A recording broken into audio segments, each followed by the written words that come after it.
Hi, my name is Sol Ramirez. I'm a 20-year-old artist, activist, musician, and puppeteer from North Carolina.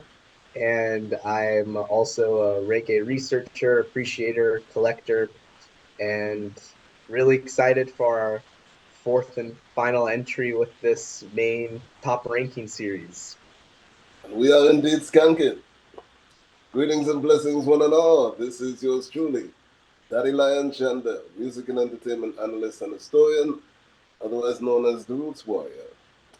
Member of the legendary Meditations since '07. Also rocking with Full Charge and the Noah Zark Band. Veteran radio personality behind the Roots Dynamic Sound Movement and the Roots Dynamic Experience on Radio DLC and Primer, and also staunch vinyl etymologist and reggae ska rocksteady activist, Jamaican music activist. My name is Zeb Brooks, founder of the Griot Mare channel, reggae journalist, musician, along with the band Full Charge, documentarian, and we are on the fourth and final installment of the top ranking series. We have been getting requests to do others outside of this because this just started off as just about the Wailers, the three Wailers. Right. And we got a request to do Gregory Isaacs, and we got a request to do Burning Spear. So if we have the time in the future, we'll do those two and any others that come along.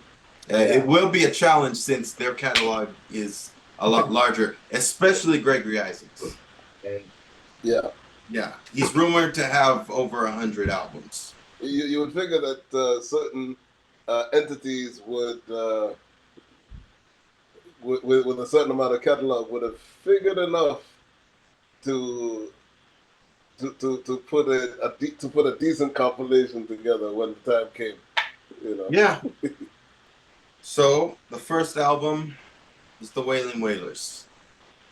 So one of the biggest misconceptions about the Wailers is that the Wailers are a band. The Wailers were a vocal group, harmony group. It consisted of Bob, Bunny, Peter, Junior Brathwaite, and Beverly Kelso. That's the Wailers. They were not a band. So, to all of you Marley worshippers, shut up. And another thing to think about for the Marley worshippers, I'm a Marleyite, but not a Marley worshipper in this context. Yeah. The Wailers were, and the popularity of the Wailers were integral and instrumental in the popularity in spreading the awareness and of ska. Because aside from the backing of the Scatolites, which ultimately was the house band for Studio One for much of that early time, the Wailers were among the top names, especially going down the line with compilations and such from the 70s into the 80s. It was ultimately because of the popularity of Bob Marley and the Wailers from the island years that brought people into the knowledge of the music from the Wailers from Studio One. And what they did with Studio One was mostly ska, a little bit of soul, and a couple of rocks, just a handful of rocksteady tunes, just the same. For all intents and purposes, the vast majority of you would never know a thing about ska had it not been for the music of the Wailers. I'd say about 3 key releases. This album here, The Wailing Wailers, The Birth of a Legend, which was a 1976 compilation that highlighted 20 Studio One tracks from the Wailers, but all remixed by the legendary Tom Moulton. And another one that I include is Studio One's The Best of Bob Marley and the Wailers, which had some other tracks that would become highlights in the early music echelon of the Wailers. I put this one at number 3 on my list. Hmm. Um, it would have been 4, but the more I started to listen to it, I didn't want to put it too far down on the list because this is the beginning of the Wailers, Yep. and you just hear them really, I guess, discovering themselves, discovering their voices in these Yeah. recordings, because you could hear how different Bob sounds on these recordings and how he changes his voice on some tracks. Like he's trying to find his voice at this time. Because we are literally witnessing the growth and even some of the sense of camaraderie in many ways of these early journeys with the Wailers as they bring forth their own sounds and in some cases cover other tracks. It's almost like the early days with the Meditations. That Danny and Ansel sounded very much alike until way later you could definitely tell which was Danny, which was Ansel. Yeah. But in the early days, in the '60s, with the Wailers, in many cases, Bob's and Bunny's voices, especially when Bob was singing a whole lot more straight, you know, because it was when Bob was singing little bit more straight, not too much his truly natural vibe, that they sound very much alike.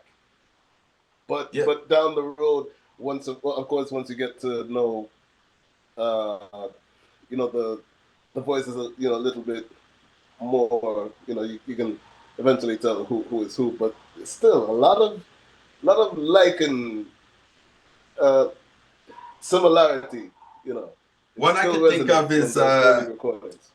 one I could think of is Let Him Go. That's one Yes, where they sounded similar. very much so.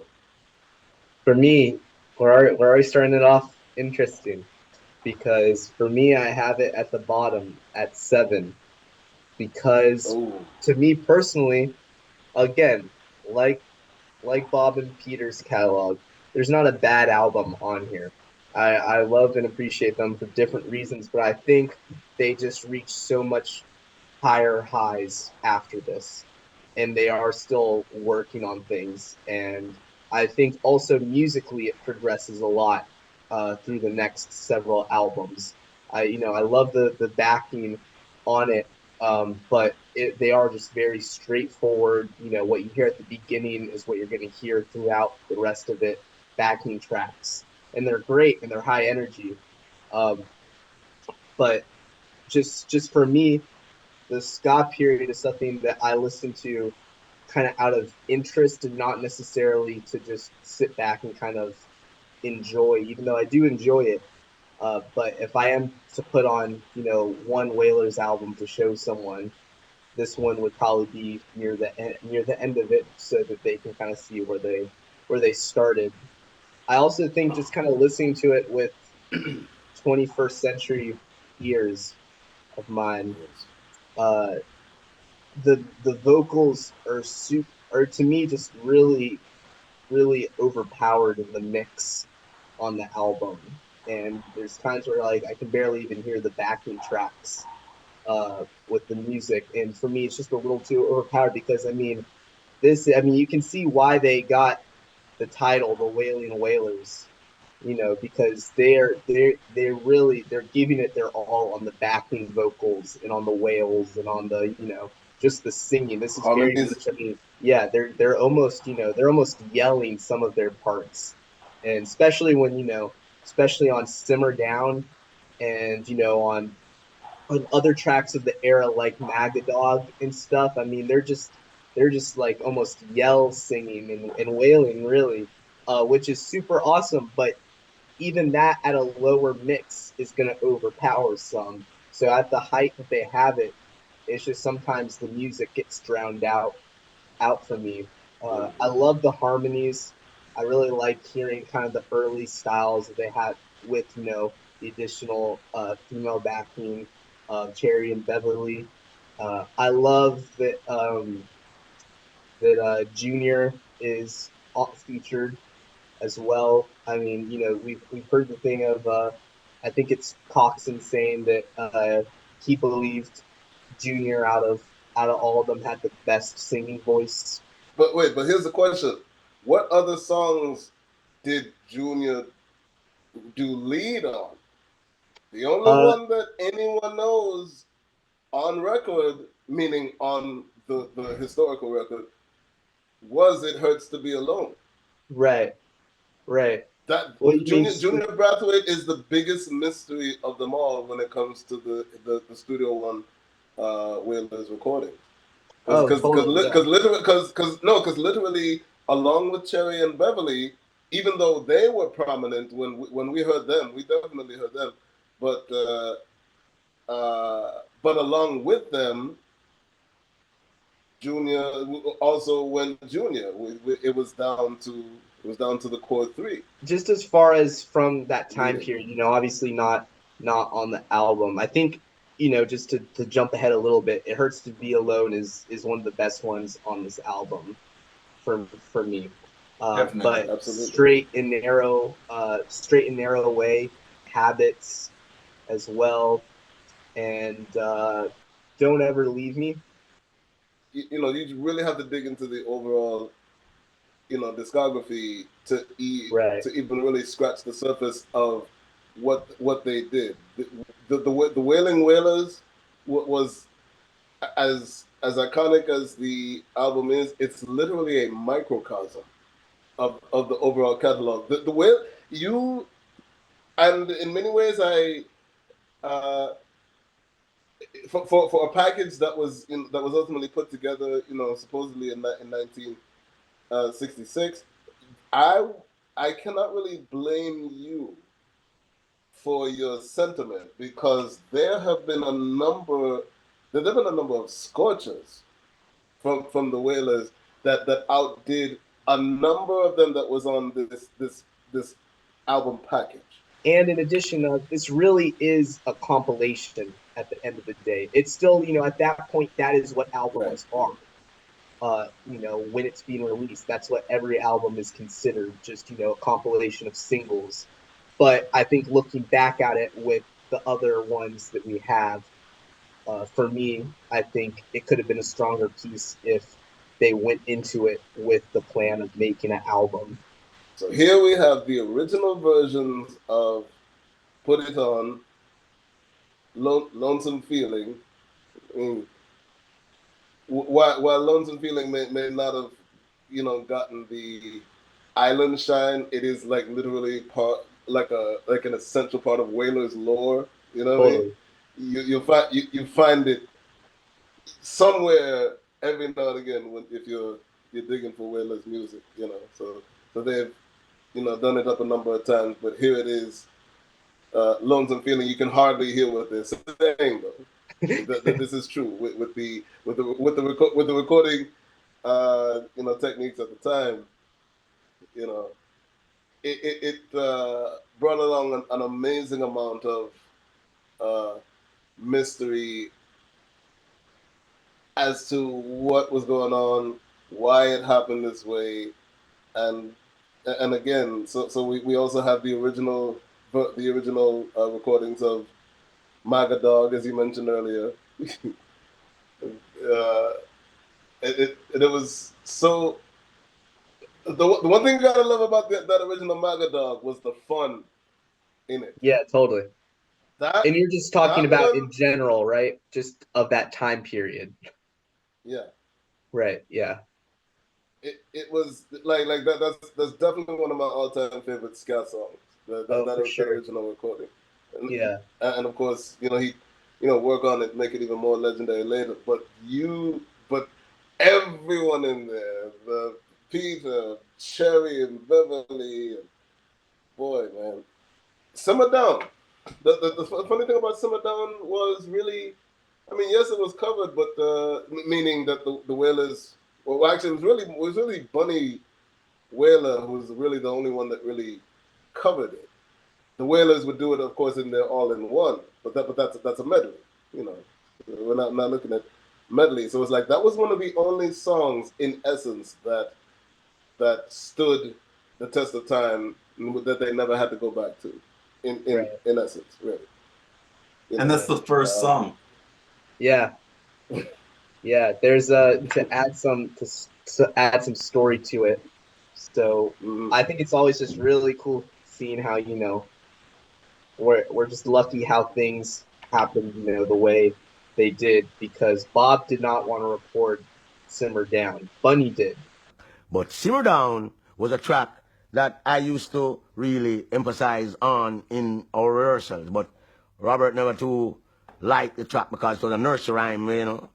After we sang the first song, I said to him, let's do Simmer Down.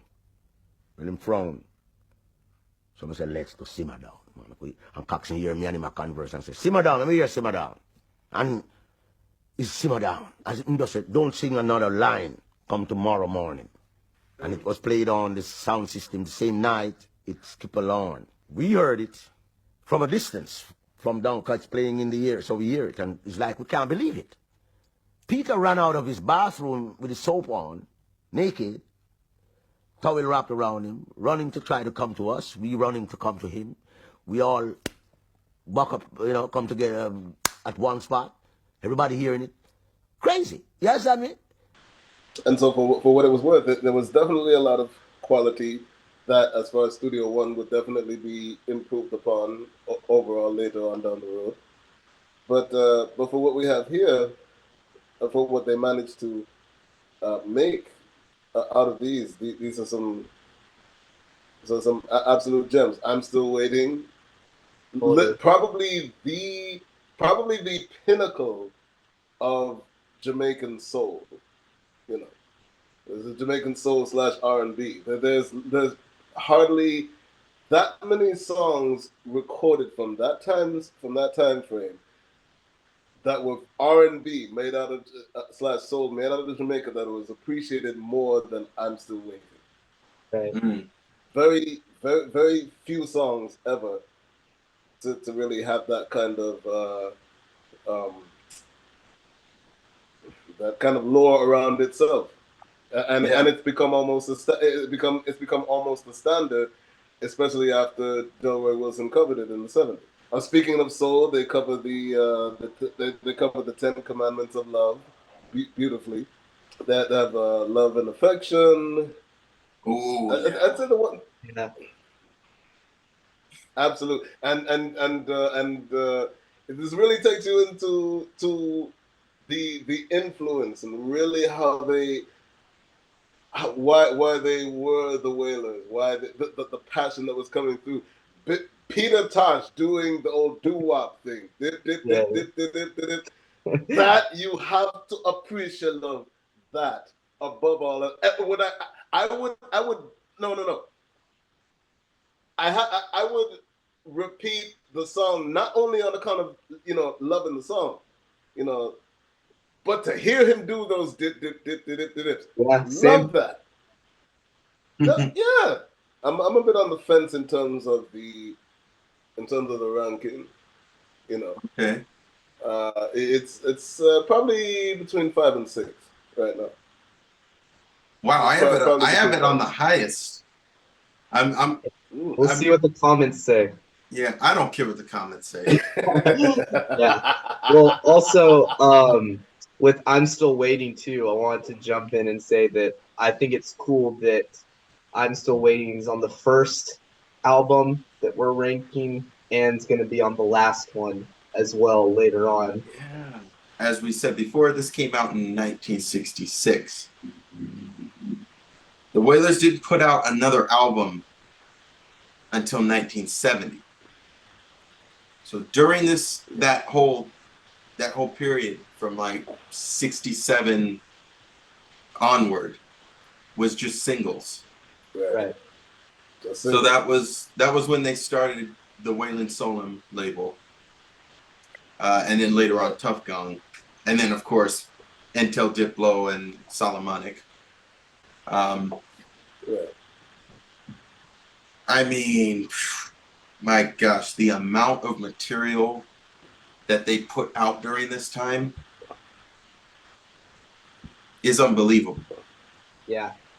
When you take into consideration that many singles between from the Wail'n Soul'm to early pre-Island Tough Gong period, when you consider that many tracks, not to mention, you know, some of the stuff they did in conjunction with JAD, when you consider that they could have put out an album of their own, but didn't, that showed that the struggle was definitely real. The struggle with the Wailers, financial issues, life issues, things of that nature. The migration to America, the struggle had to definitely have been real, because there would definitely have been at least one album released under Wail'n Soul'm or Tough Gong within that bracket, had things been a little bit smoother. How kind of definitely overlooked the Jad years are. Yeah. But also how strange they are as well. Definitely. Because these songs hence why they were. Yeah, but these songs weren't released until years after. And also, does anyone I've never really heard anyone point out how weird Bob sounds on these recordings. Like which ones? All of the Jad recordings. Compared to Wail'n Soul'm. If you compare them to Wail'n Soul'm, on the Wail'n Soul'm, he sounds more like himself. Right. On the Jad recordings, he's singing in a strange style. Like the way he pronounces the S's and stuff is so strange. Like, you know, probably he's trying to appeal to a larger market or a different market, which was kind of the main goal with the JED. Yeah. I think what really made him straight, it was still the same Bob. And yes, he was being just a little bit refined, but not overdoing it. What made him? I think what may have made him sound strange as you're presenting it here were the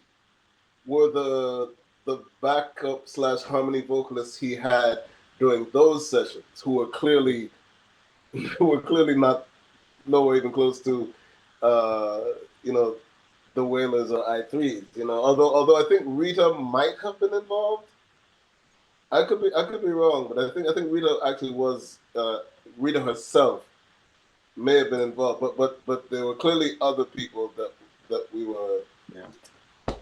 Because she was a brief member of the Wailers. Right, during that kind of period. Right. I don't know if I don't think anyone but Bob, as far as I know, was involved on those kind of solo Jad projects that he did. Like, because also that needs just its own mention. Talk about weird, like Reggae on Broadway and that solo version of I'm Hurting Inside. Bob sounds great on it. To me, the horns are too much. And the backup singers, it should have been the backing that Rita and Peter did on it. And I think the saxophone as a horn is better on that song than the and stuff. It's too jumpy for me. But I totally see what you mean with Bob's vocal on it. I mean, his voice sounds great on all this. Like, even on Reggae on Broadway, I really like his vocals on it. Just the songs themselves and how they're mixed and Americanized and stuff. They're not my favorites of the group. I will say, there's only like a handful of the Jad or JAD recordings that I can say I enjoy. Most of them I just feel uncomfortable listening to.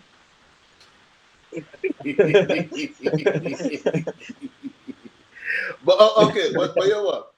but I know. Trust me, I know exactly how you feel and what you mean. But just to get that part out of the way, the supreme tracks from the Jad sessions would be the Jad version of Soul Rebel, but the remix from Chances Are might make it sound much better, you know. Okay, then Reggae on Broadway, I'm Hurting Inside. I would say Chances Are too. Yeah, Chances Are. There Yeah. she goes. Yeah. Oh yes. Chances Are, There She Goes. Stay with me. Yeah, Stay that with was me good. is in there, and you can't do that to you can't do that. Wait, that wasn't The world even is changing. JEP, but what? The world The is world is changing. changing. Yeah, I think what it is for some Was reason, that led by Peter? Was yeah, that one led by Peter? yeah, because for some It was reason you can't AKA do You that. Can't Do That to Me, right? Yeah, Oh, for okay, some good. reason it was misprinted as that for once, and I guess the labels just went with it from there because it's never They just ran that with it. Yeah, sentence is never uttered anywhere. But it's never right. I really like that song, and also it's one Yes, of those that I was surprised as I researched it more, learning that Peter didn't write it, and that it's you know didn't write it. I forget what his name is, but he's kind of the writer for a couple of those kind of Jad period songs. But you can Alpipe from may possibly, yeah. good. Is the other writer Jimmy Norman? Yes. Jimmy Norman, right? Yeah, Jimmy Norman and Alpipe from or Pip from. Yeah. Love too is really good. There it was. I was waiting for you to say it. Yeah. I was waiting Love. for you to say love. Yep. By far the pinnacle of all the Jad recordings. That is the most supreme from Bob. Gonna Get You. I'm gonna get you, baby, baby. Hear what I say. Come on, man. Don't tell me you don't know that one, Soul. I like the song structure. To me, it's a bit of a creepy song. It's not my go-to with listening to Bomb, but yeah. Wait. Hold on. Is it? I can only imagine. I can only think of one reason and one reason alone why you would say this is creepy, and it's because he's mentioning American cities. Is that what it is? Yeah. Also, just Oh, the fact, North America. yeah, how he's actively gonna hunt down this person, and doesn't matter where you go. I mean, basically, you change it a little bit and it becomes Down Presser Man, which is a totally But different basis of a song, but still the same levels of kind of, yeah. this has to be the very first time in Griot Moret top ranking history. We're going out with a bang, I guess. In which one of us pulls a nostalgic criticism on one of the tunes. I've always thought, like, how did Buddy and Peter feel about this at the time? Kind of Bob just going and doing some random singles to try and get some American success, and it just didn't really work out. But that's the other thing. Very few of the Jad records in general ever made it to wax. Right. That's the other thing about it. Very few of them ever made it to wax. Right. And so it's like, they had to do something. Like, okay, 1978, he's extremely popular. Hey, let's take it to a bootleg label and put it out there in some way, shape, form, or fashion. Yeah. Now we have something to say for the legacy. Now we have something to research. Right. Spend more time researching than anything. Yeah, enjoying the music, but becoming a major research piece. Yeah, Jad is definitely a weird part of it. But Wail'n Soul'm, if we're cool, just kind of move into that part now. Yeah. That just has some of my favorite collections of Wailers songs. The harmonies, just the musical feel of it all, the lyricism. I mean, this is some of their sharpest and hardest hitting, songs lyrically as well. And, I love Bust Them Shut. Nice Time, Hypocrites. I mean, I'm gonna start naming everything in this book, but like, Thank You, Lord. Uh, Also, like as far as just musicality too, lyrical satirical eye, the acoustic instrumental is just, I mean, just really amazing. One of my favorites from Wail'n Soul'm, that's not even a reggae song, is Feel Alright. Totally. Yes. Supposedly, Hammer was recorded during this time and different from the Jad version. Um, and Bunny says he's always known Peter to be the writer of it, so I'd assume that maybe that means there could have been a version that Peter sung before the equal rights era. So the best of the Wailers, the songs on it are recorded before the Wailers start working with Scratch and the Upsetter label. Right. But due to the circumstances around, the producer and the label at the time, it's not put out until after both Soul Rebels and Soul Revolution Part 2 are released. So Leslie Kong, the producer, he's the guy that the Wailers, go to after, their troubles with Studio One and trying to be independent for a while. The belief is yet again, this is someone who's going to be able to break them big in the scene and really, just have a bunch of success with that album. He wants to title it Leslie Kong. Leslie Kong wants to title the album The Best of the Wailers. None of the Wailers like this, but especially Bunny, who takes huge, problem to it. And what he tells him is if you want to call this album The Best of the Wailers, that means you won't live to see the rest of the Wailers. And I believe it's like maybe a week before it's scheduled to go out, Leslie Kong dies of a heart attack. And after that, everyone treads a little more lightly around Bunny. That is a book. I mean, it's iconic now. It's crystal clear, um, a classic. But at the same time, and it was definitely one of their best. But the best of whatever that is a straight up greatest hits compilation title. You don't do that for what ultimately is supposed to be a new album, which is also what is supposed to probably be a hurt, proper album project. right? And it's also probably hurt its legacy sense with newer listeners and people who aren't as deep into the research with Bob and the Wailers. They see it, oh, it's just another compilation album, and that's why I Exactly. always think if it is to be remastered and put out again at some point, maybe some more bonus tracks. It sounds like, according to Bunny, the plan was for it to be something like "Cheer Up" or something like that as the title, really just being the overall message, which definitely makes sense. It goes well with the album, having the title "Cheer Up" or Right. something. It's a very upful album. By the way, it's number 5 on my list. But yeah, just an absolutely solid selection of tracks. One of my favorites was Peter's rendition of "Go Tell It on the Mountain." Oh yeah, Yeah, sure. Yes. Yeah, I love the pick guitar on that. Hux Brown, rest in paradise. Yep. The legendary Hux Brown. It is him and that guitar that made the Beverly sound, and the songs that came from there,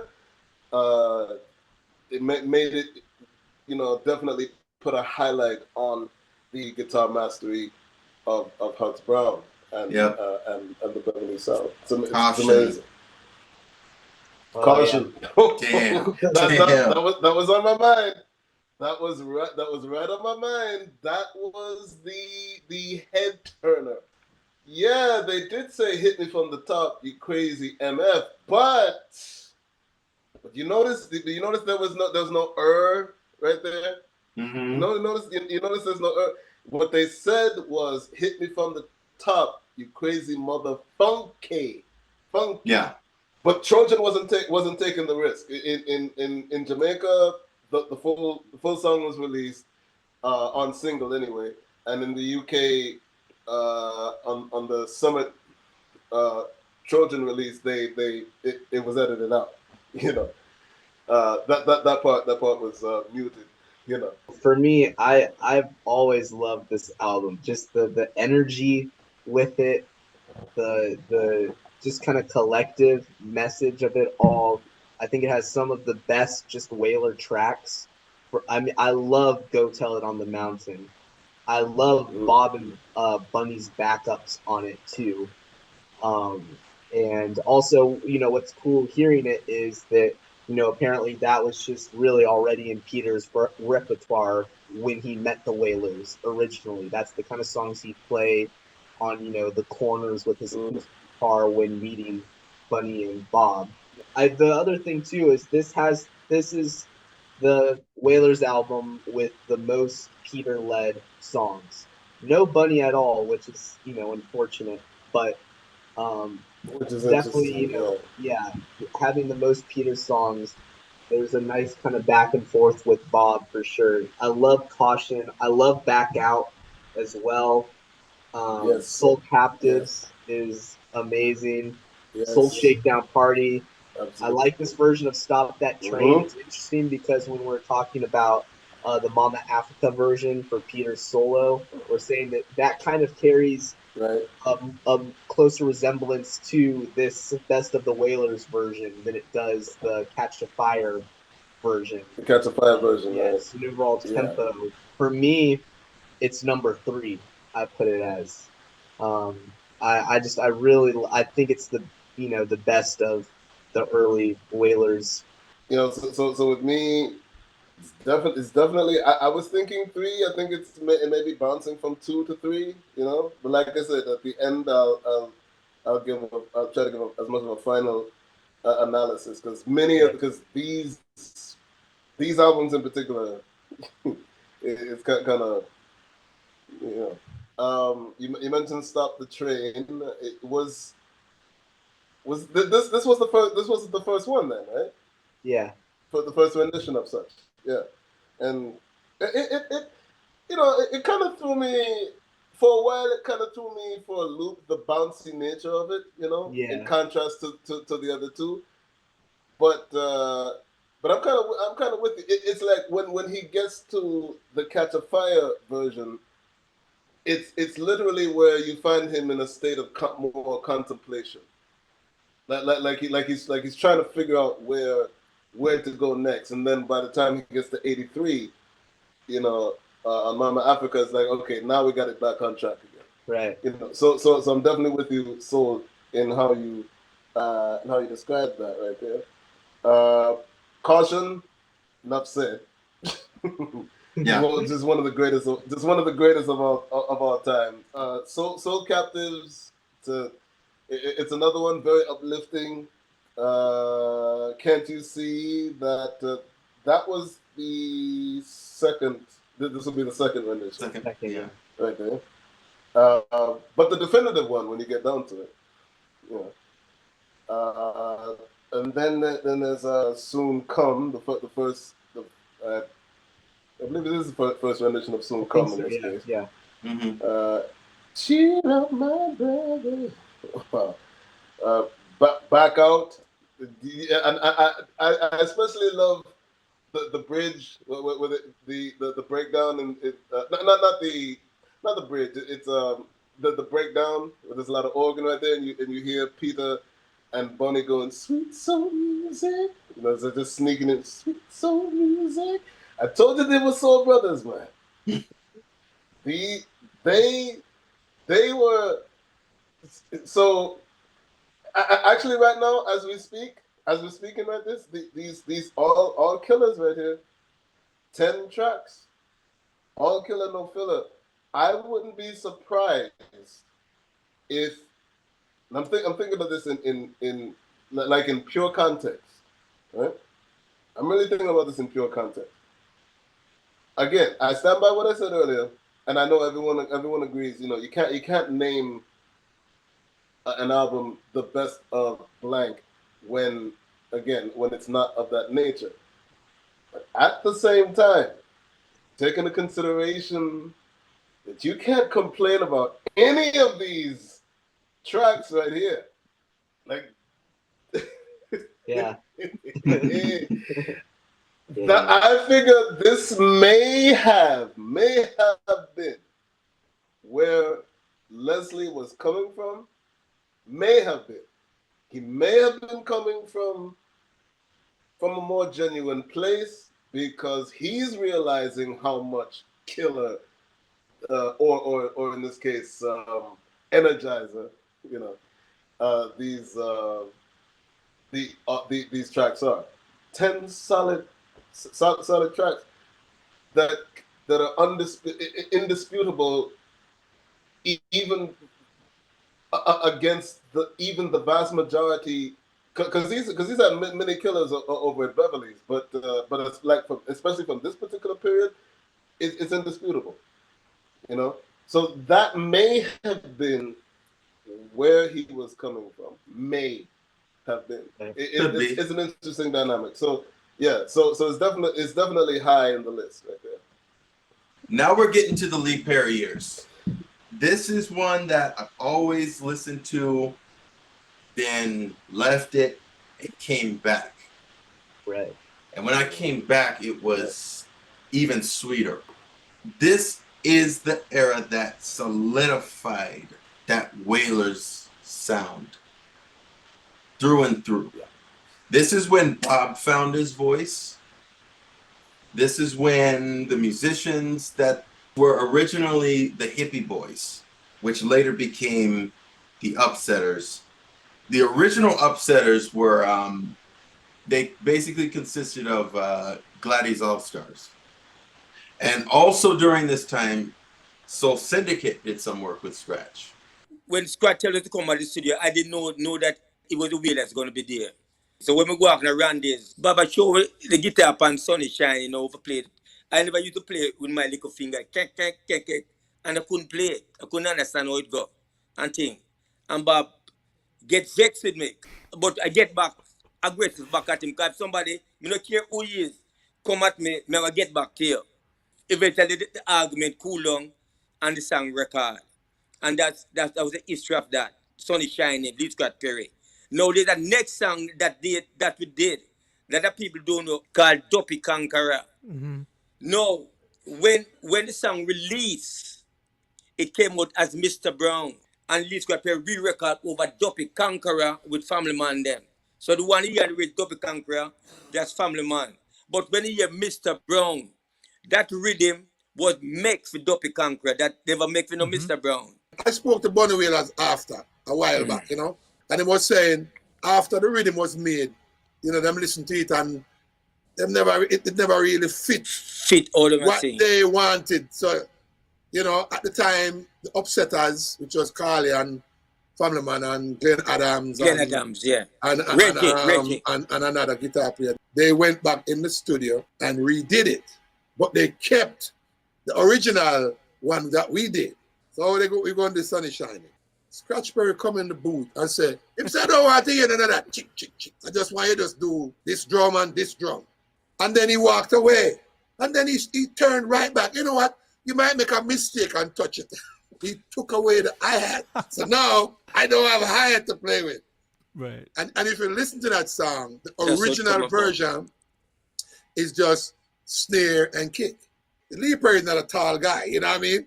But he would do a dance and he would stretch and jump to the next side of the studio and said, "Look, I want to be able to talk to my friend over here and go over there and have a smoke in time to come back and catch the rhythm over here." And that was his way of saying, "Look, I need this music to have some space, some silence. I don't want all that stuff going on." He, of course, sold the tapes to Trojan behind the Wailers' back, and that was what caused the falling out with the Wailers. In particular, Bunny. Bunny actually put his hands on him.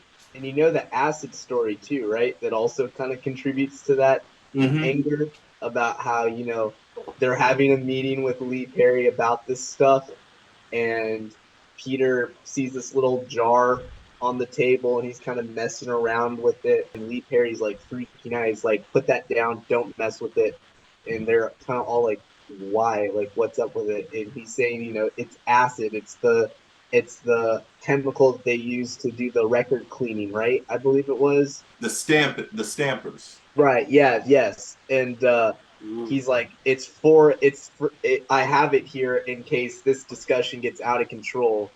And like, that's when, you know, I think all ties are probably completely broken at that point, where, you know, Lee Perry admits to potentially plotting to throw acid on the three Wailers because of their reaction to Scratch's actions. So, yeah. And believe it or not, I'm putting this one at number one. Wow, your silence says everything. And I didn't think so. I didn't think it was going to be number one, but it is.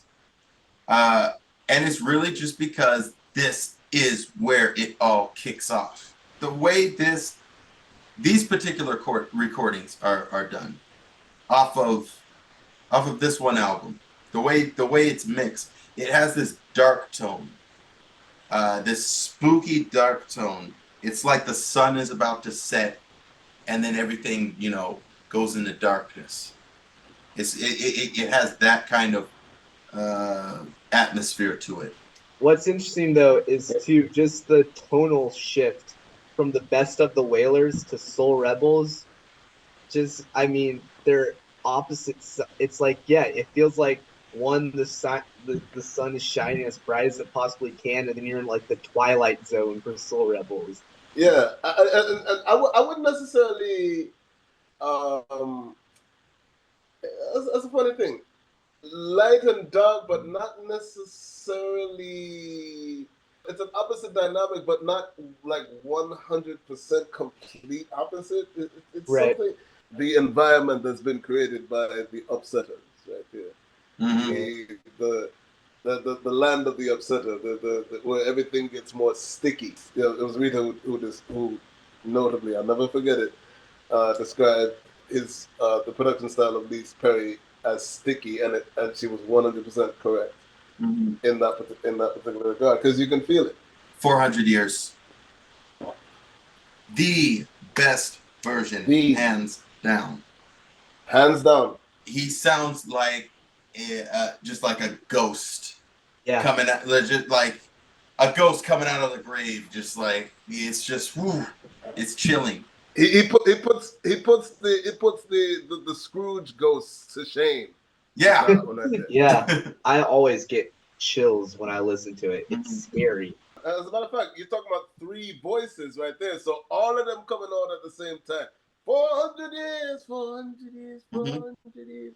Oh, it's not the past, present, and future. They're all coming at you right now with this reality. See? Mega power on 400 years. And they were kind enough to bless us with the version at the end. Yes. Why they called it My Sympathy. Yeah. That was the most confusing part right there. Yeah. You know. But what you gonna do? Still dynamite that they did that. There's a version cut of Soul Rebel called Run for Cover. Why didn't they bother to put that on? If not this one, why not Soul Revolution Part 2? Especially during this time, late 60s, early 70s, the instrumentals were really big in the UK. So that was probably why he slapped the version on there. Although I don't think Run for Cover, incidentally, I could be wrong, but I don't think Run for Cover even made it to the UK. Definitely not on Trojan. Just want to point at the last one. Reaction. Yeah. That was one I overlooked for a long time. And that possibly my favorite song on the album. And remember when it's not just from assumption. This is what pretty much everyone who's worked with Scratch has said, especially when it had to do with vocals. he would make you do take after take after take until he got the one that he wanted. And on this song, Bob sounds exhausting. Like, I wouldn't be surprised if this was the very last song of the session. Simple song, not many lyrics whatsoever. No. And which runs even deeper into what you just described. It would have had to have been. I never even really thought about it in that particular way, but it makes perfect sense. It makes perfect sense, and it's like literally, I'm loving everything.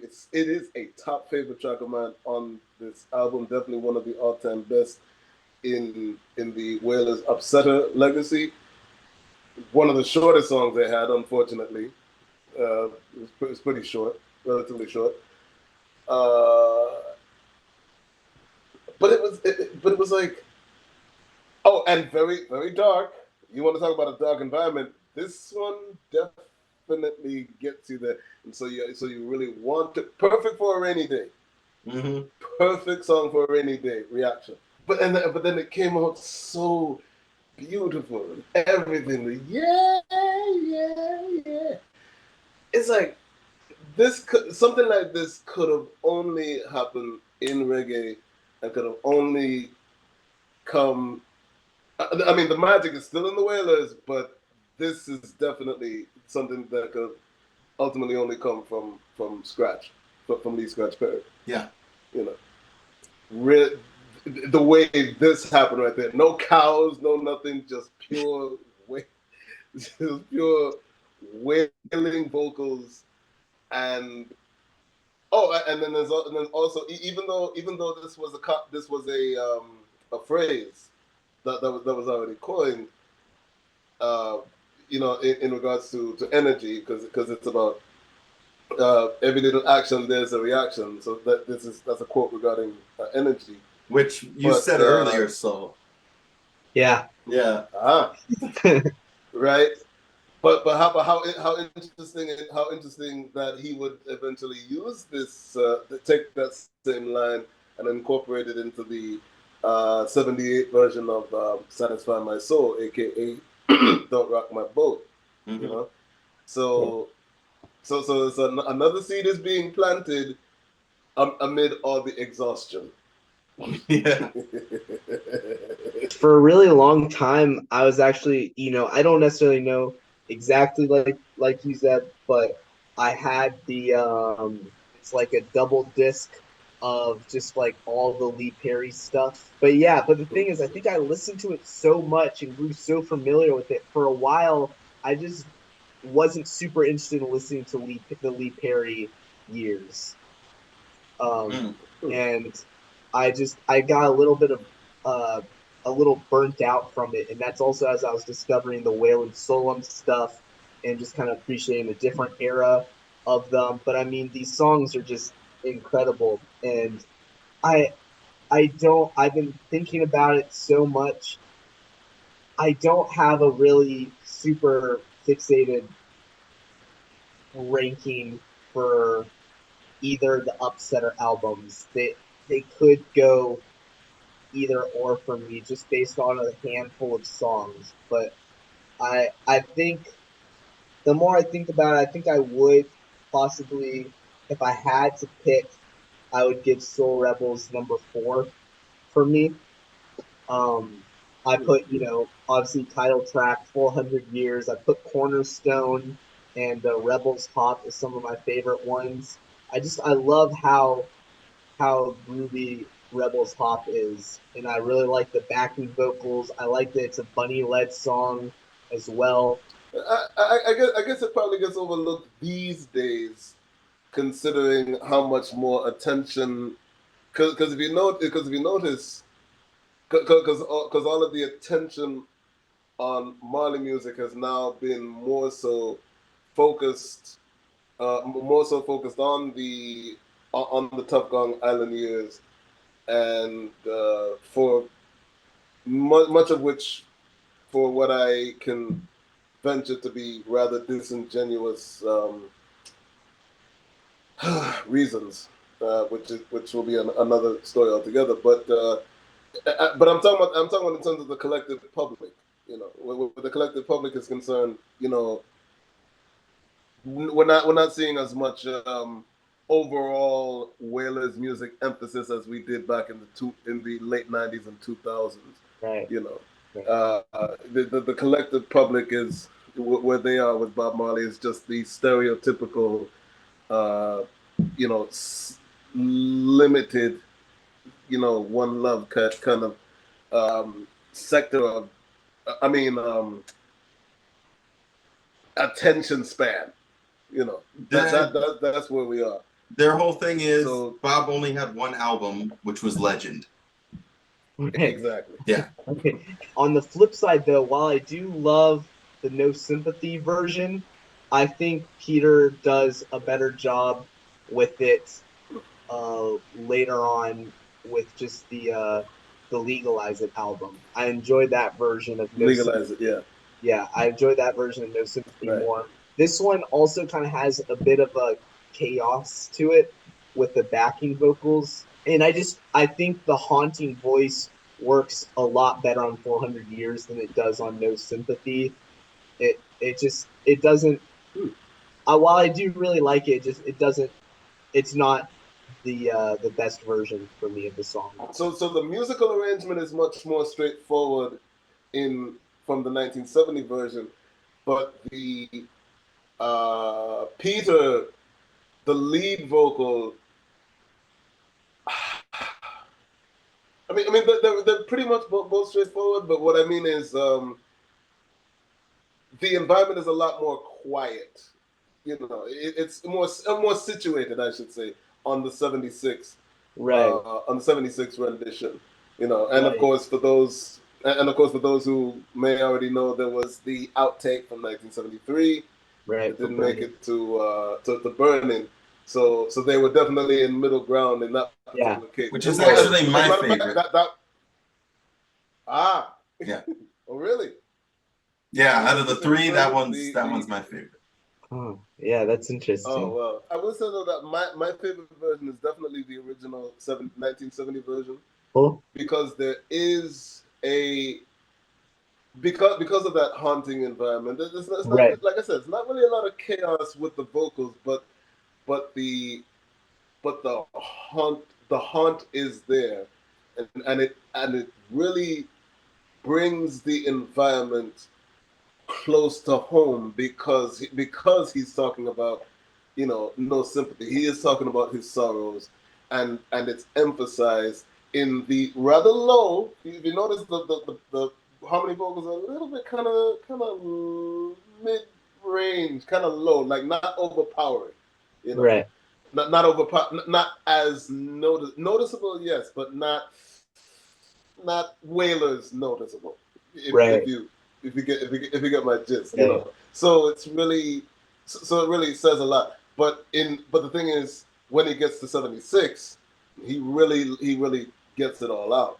Yeah. You know, as much as he possibly can, and you know, there it is right there. Just himself. No harmony vocalist.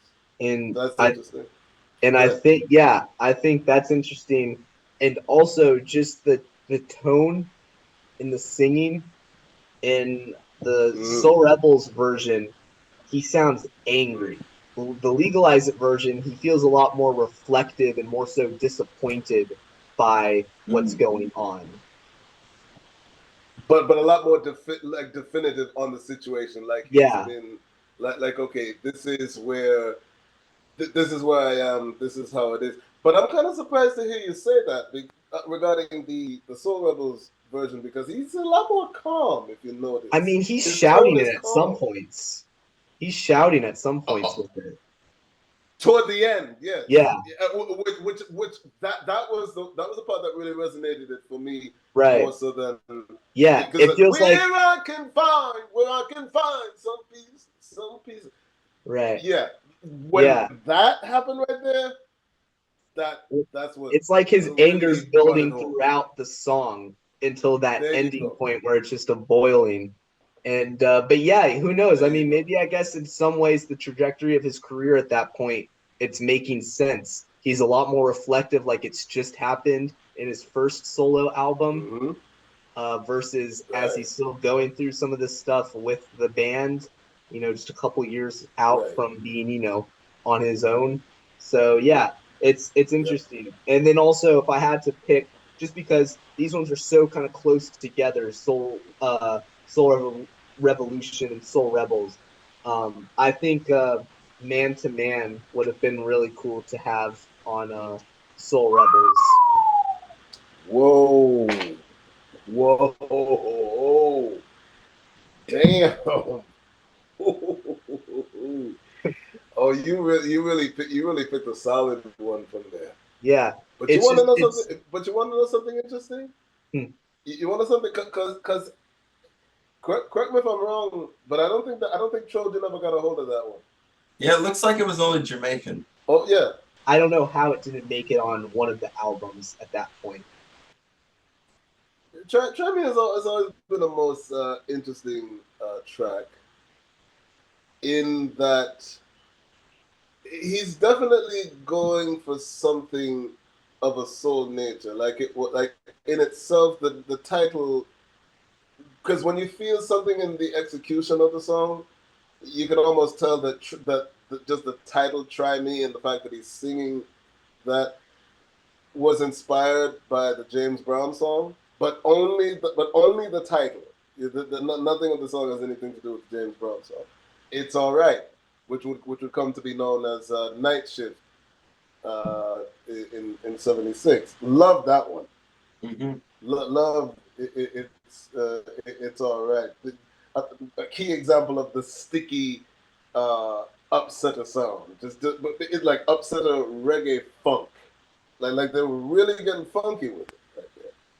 And so the direction they were going. So they were going for funk and they were going for soul and the best possible way they could for that time. This is just an example of where the influence was coming in. One of my all-time favorite songs from the Wailers and from the Upsetter era is My Cup. Incidentally, a song that was originated by James Brown. Unbeknownst to most people, my Cup, which more people know from the Wailers by far, but the song in itself was an adaptation of a James Brown song. The mix, nice and bright, very haunting indeed. You couldn't have found better vocalists in this case. The upsetters, the way they're bending, that note, that cry, cry, cry, right there.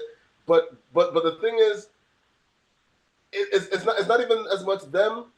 It's because of the harmonies of the Wailers on that third cry, and on every third cry, that makes it perfect. That really gets it right here.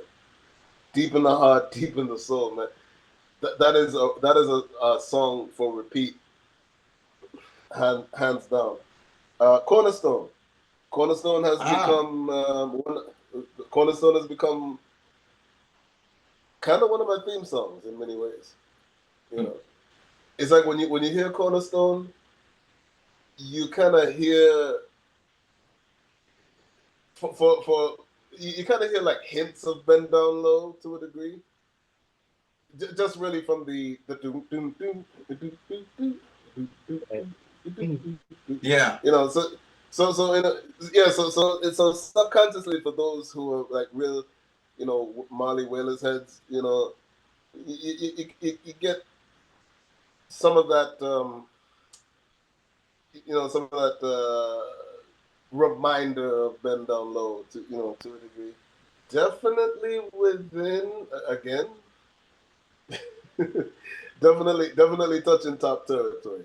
That this one could be 2 or 3. So this one, I always felt like it was sort of the leftovers, like what he was going to put on Soul Rebels, but he just left it. Or maybe Soul Revolution Part 1. Hence the name. Number 4 on the list, I'm going to point out 2 because we didn't mention this during the Wailing Wailers. First one is Riding High. Yeah. I love Bunny's vocals Right. on that one. It's, yeah. Yeah. The other one is Put It On. Oh. There you go. The reason why I'm pointing out Put It On is because this melody has become a signature among the Wailers. And it came from, didn't it come from You Lost That Loving Feeling? No, it came from Sweets for My Sweet. That is where most people have sourced that chord progression from. You've Lost That Loving Feeling came a couple years later. Right. And it was used in Put It On, it was used in Dumpy Conqueror, and it was used in Mr. Brown. Yeah. Just a side note regarding the cover, the photos were taken by Glenn Adams, the keyboardist. Oh, did that? Yeah. And the guns are toy guns of Lee Scratch Perry's kids. I doubt it does, but I really would love for the negatives to still exist for those photos because they're so grainy and blurry at this point. They're just getting rescanned. There's no touched up versions, or they're not going to the source anymore. They're just rescanning the same covers, and it's just deteriorating each time.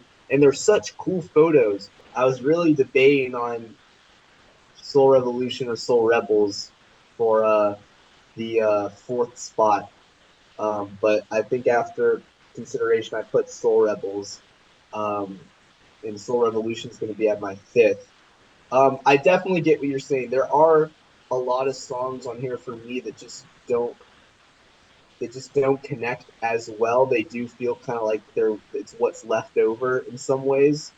But the highs of it too are just really good. I mean, I really like Riding High, although I wish maybe more would have been done with the backing track for it, music-wise.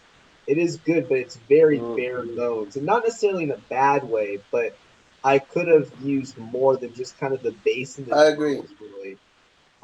But yeah, the keep on riding, back up and stuff, again, it's just really cool. All of the vocals on that song are really good, and it's early Bunny on lead, so it's gonna sound really nice. Although I will say his later version of it feels like a more fully realized song. And, he definitely made it definitive, the one he did in '78. But I do agree with you. I definitely agree with you in terms of the bare bones nature of the rhythm. It seemed more basic than anything. Right. It's probably the most basic one on the entire album, so to speak. Yeah. I love African Herdsmen. It's such a good track, and I love how Peter jumps in too on parts of the vocals right before just the break and then Bunny and Peter on it. It's one of their, I think, best backing vocals. I mean, especially at the end of each part. There's such a truly harmonic resonance with Peter and Bunny on African Herdsmen. Especially on like the guess how quick they had to pause. Yeah. It was like just locking in right there. Yeah. Like they were truly, and what's even more, considering the covering a relatively obscure track from Richie Havens, it was like in this case, you could feel they were paying homage to Richie Havens with this one. Yeah. I felt it straight from the heart because I've been waiting. I waited a long time ever since I first heard of it, by way of UB40 mentioning it on the cover of Labor of Love, which incidentally was on account of that's ultimately what the African Herdsman album was. It was ultimately Soul Revolution Part 2 repackaged. And I think maybe a couple of new songs. Right. Yeah. Replaced a couple of songs were, I think, added, and put up a couple of years later out in '74. Yeah. But I'd waited a long time to actually finally hear that song, and then to come to find out that it was that it's ultimately a Richie Havens song. When I listened to the song, it was like, wow, no, they were paying homage to it. Yeah, and You Bob's could voice. you could feel. Yeah, there's like so much emotion in Bob's voice. Mm. He was going in, and as he hits the line, the remembrance of today is the bad feeling of tomorrow. He gave it as much. You could hear the same heart in him with that line just as much. You as you hear him, as you listen to him reciting that line, you're hearing the same heart that came from the raspiness of Richie Havens' voice itself, right there. It was an amazing shot to take. I think it's probably my favorite song on the album. I really love Standalone as well. Yes. I really like Standalone. Again, the backing vocals, but then also just like, I don't know, it's one that went really unnoticed for me or unrecognized for a really long time. And I listened to it and also like contemplated it all. And I was like, wow, these are really sharp lyrics I mean, this sounds like almost a Bob's version of I mean, not okay, I won't give him that. It's not quite to the point of Brand New Second Hand, but he's definitely taking some sharp cuts in that song, and I do appreciate like the Gladiators for kind of covering that song a lot during live sets and stuff. But I didn't know they did. Yeah, but the Wailers version is just so awesome, and then also it brings me to the point of what's really weird is Peter has no song on here except for Memphis, the melodica instrumental, which is still credited to a Bob recording, even though I think we all know that Peter likely wrote the melodica parts. I don't see Bob being like, hey, do this on melodica, really. But that also makes me realize how prominent the melodica is throughout this album. It's on Standalone, really like tastefully in the back at times. It's all over Sun is Shining, and one of the best like examples of melodica and reggae, really. And then it takes lead on Memphis.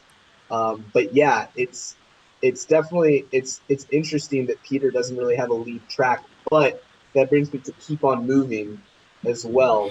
Yeah, I just love the overall concept of the three of them doing different verses on it. And also like the thing is too, like you can tell Bunny and Peter are ready for their verses because they both just come in hot with their singing on it. And especially Peter. I mean, I've never before or since heard him hit that high of a note while singing lead on a song. And for the longest time, I thought it was Bunny that just kind of randomly jumped in during his verse. But I mean, no, it's Peter, and it's really cool to hear. And yeah, I like Keep On Moving, and then basis for then Want to Dread and Alive later. Basis for Bob's re-recording of it later on. But yeah, I still really like the album, and also I think because it's full of a lot of songs that don't get as much play anymore. I mean, most of the stuff pre-Island doesn't, but especially feels like this one's always almost a lost album in some ways. And yeah, if I had to pick, I think I would really like maybe Mr. Chatterbox to be on Soul Revolution. Well, that's a Bunny Lee production. That's a Bunny Lee production, though, which is the reason why it never made it to an album. Just in theory, I think it would have mixed in well with Soul Revolution if they did a re-recording of it with Lee Perry. But also something that really I've always known, but it's never fully hit me until now. Brand New Secondhand and Downpresser are not on either of these albums, which I think Brand New Secondhand and Downpresser could have fit perfectly on Soul Rebels. Not as much in the tone for Soul Revolution, but just the title, Soul Revolution, they definitely should have had Downpresser Man or something like that on there. But it has the same kind of ghostly singing, and I have no idea how it didn't make an album. Both of those didn't make an album, especially when Peter has no lead on Soul Revolution aside for the instrumental melodica track. But yeah, really like the album. For me, it's at number 5. Might take that same position for me.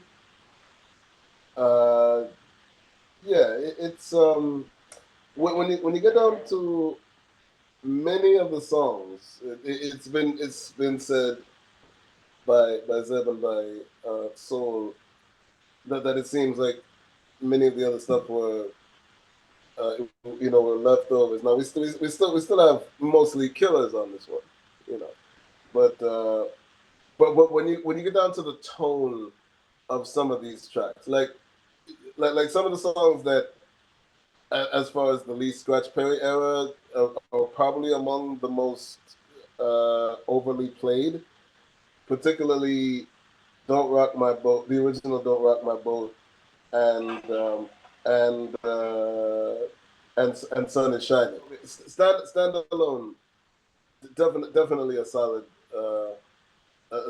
one from the Wailers, and you can hear again. It's quintessential. Definitely one of those quintessential songs. You know, Bob at the lead, Peter and Bunny really giving it really wailing it out, and then they all they're all together on in the chorus, locked in. It's and the message is clear. And I stand alone to the memory that haunts me. That's a lyric. That is an unforgettable lyric. Fussing and fighting. Pretty much simple and straight to the point. Um, but a fantastic song, also taking in the quintessential Wailers essence. Um, I already went through Riding High regarding what you mentioned earlier. Kaya is the original version of Kaya right here. Like Kaya and the original recordings of Kaya, Sun Is Shining, and Don't Rock My Boat. There is a sense of lack with those three. Like there's like there was. I mean, while there's a lot of energy from Bob, especially on "Don't Rock My Boat," with Kaya, it seems like he had quite a bit of Kaya before the recording. And I'm speaking again in terms of musical of the tone, the tone that it sort of brings off. Not all too, not the most, solid, but not the most excited, I guess you could say. So I figured that one might be at 5 for me. Now, as far as like the biggest highlights on this one, another one that I figure gets underrated is Brainwashing. Yeah. Bunny at the lead. That's true. Yeah, huh? How did I not have that in my notes? I forgot all about it. Oh yeah, and with one of the most unique rhythm patterns. It's so interesting. Yeah. And riffs, man. You can't beat something like that. And then with Bunny, talking against the influence of fairy taleism. Right. Yeah. Like it's right. How it's brainwash the masses in such a case. Yeah, It's I love amazing. I love the ending of it too when he's he's really stretching his voice when he's like, and I don't want it no more. I don't need it no more. It's not healthy for me, right there. No, no, yeah, I'm not gonna try, but it's interesting too because that's like something Bunny would kind of use a lot more later on, Mm. kind of his more scratchy voice. Now we reach the island years. Would this be? Yeah, it was recorded in '72. Recorded 72, officially released in 73. You see, I've always had a problem with this album. Despite the great tracks that are on it, I don't think it was done well. That's why it's number 6 on my list. Yeah, there was some lack. That was definitely felt in that one. Yeah, and I always go Absolutely. back to the old Grey Whistle Test session that they did. Mm. To me, those two versions of Concrete Jungle and Stir It Up are the best. Bob sang it the best on the old Grey Whistle Test, and also their freaking harmonies were perfect, especially on Stir It Up. Right. Oh my God, that was perfect. It couldn't have been any better. I compared both the release version and the Jamaican version. You said that the vocal takes on the original Jamaican mix and the official version. You said the vocal takes were not as No, they were not as good, especially Concrete Jungle. I listened to both of them, and the Jamaican version sounded like a demo. And then what I really didn't like was the overdubs of the harmonies. It sounded just off. Right. I mean, of course, the guitar solo is great on it, but what I really didn't like about it was that riff that goes over the intro. With the acoustic guitar? You hear the pick guitar. Dun, dun, dun, dun, dun, dun, dun. All right. On the official release, there's this weird guitar riff that goes over it, and come at me. I don't care. I did not like it. I want to know, what are your thoughts with Peter's just kind of random "The grass won't grow" on the Jamaican version of Concrete Jungle? Have you heard it? Whoa. It's very faint. I definitely I can get it. It doesn't mix as well. I like the idea of it, but it's so faint, and also there's not enough free space between those parts, I think, for it to work. But also that's part of the earlier Wailers charm of those kind of backup things where Peter or Bunny will just kind of jump in, and it's like you're seeing right away, Blackwell and Island Records kind of already limiting that, group creativeness, it feels like, on just the backup vocals and kind of keeping it just to Bob and keeping the backup vocals very structured and everything. And then also with Old Grey Whistle Test, it's not being performed live, at least not the instruments. There was an instrument track. The vocals were definitely live. Yeah, because I know they're doing the clavinet solo, and they zoom in on Peter just kind of messing around on the fretboard, just kind of doing whatever. Yeah. And just kind of like slightly raising his eyebrows, and I because it looks cool as hell, but like I wish it was him doing that solo, but like I read the comments, people are like, dude, it's just too chill while playing that solo, that goes so hard and stuff, and then it's a clavinet because it's not even a guitar sound, because then you look in Wire's also miming the same exact thing right behind him. So it's like they didn't, I guess, discuss who was also his hand is way too high up on the neck to be. Yeah. It was Kinky Reggae was great. No More Trouble. All right. The album version of No More Trouble, of course, was better because it had the clavinet in there and stuff. That clavinet really gave it trouble. That was perfect for it. Right on. All Day, All Night should have been on there. And then, of course, High Tide or Low Should Tide. have been. Yeah. Yeah. Yes. And I'll just end it off by saying High Tide or Low Tide is possibly the greatest song Bob ever wrote. Yeah. Yeah. It definitely is up there for sure. It's a great song.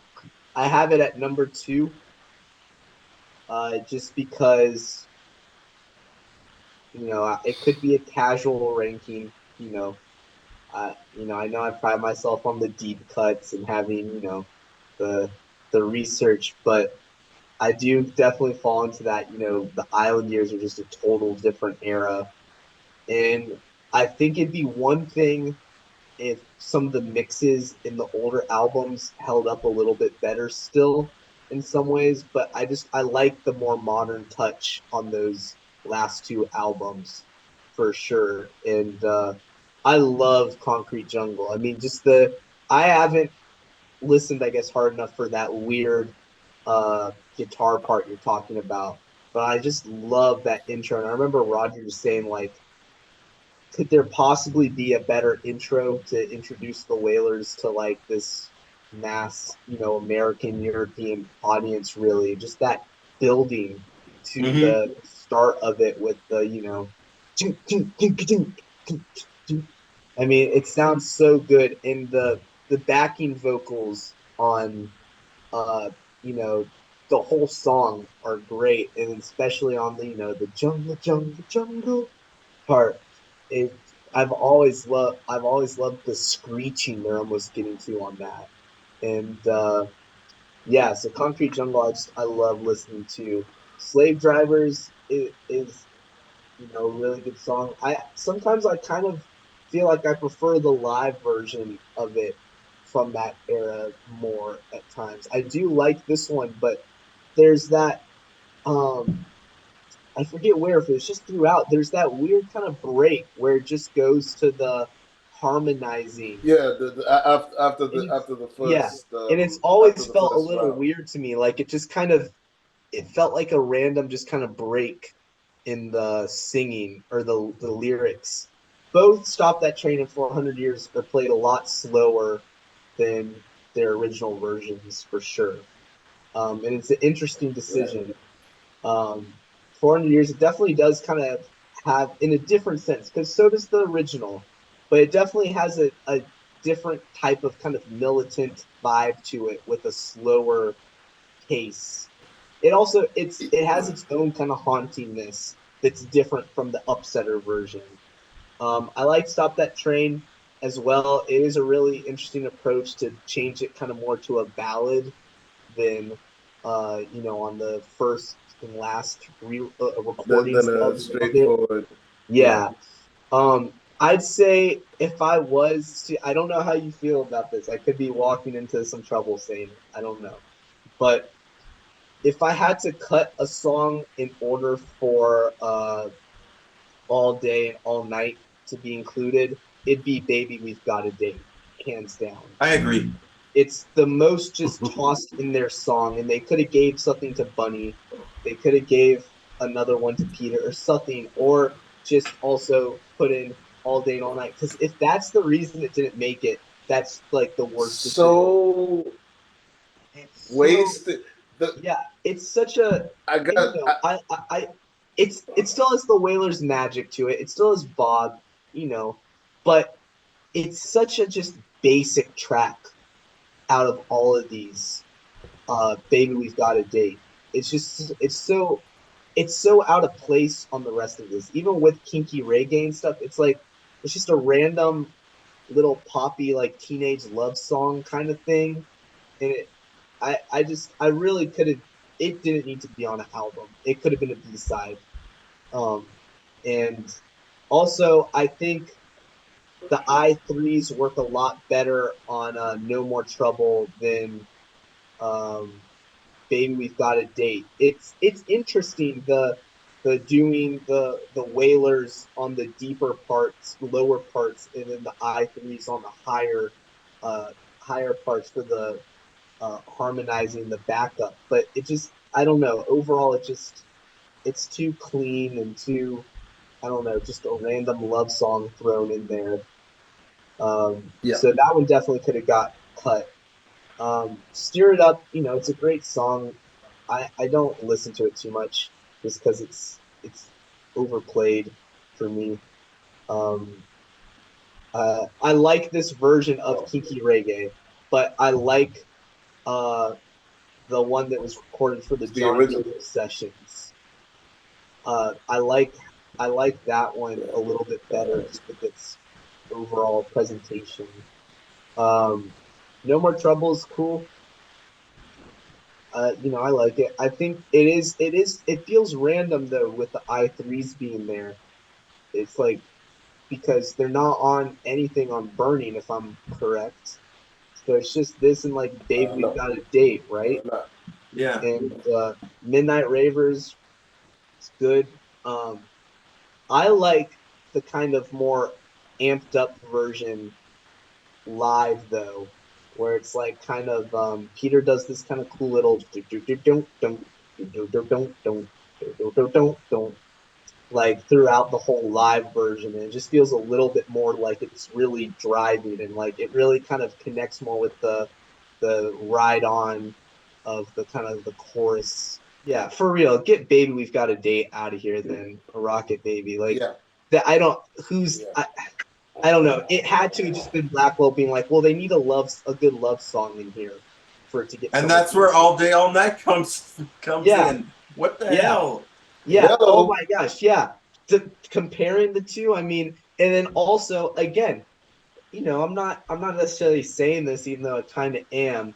Like, why is it that the great song that Peter and Bunny also get some involvement on isn't included? Too, but we get a full Rocket Baby instead. It's just I don't know, weird decisions, but I still love the album. It's a classic. It's what launched them into really the American market, and also while they definitely had their section in the UK and stuff for a while, it just overall the UK, Europe, America, just the whole thing really. This is when they got the attention that they were deserving for this whole time. So for that, just with its classic status too, it's a great album. I have it at number 2. The first edition, both in the UK and the US, when Island was being distributed by Capitol. And then after they left that relationship, then came the repress with the alternate cover that we that we also otherwise know, with just Bob Marley's face, which sort of reminded me a little bit of what Soul just said regarding the song that should have been there.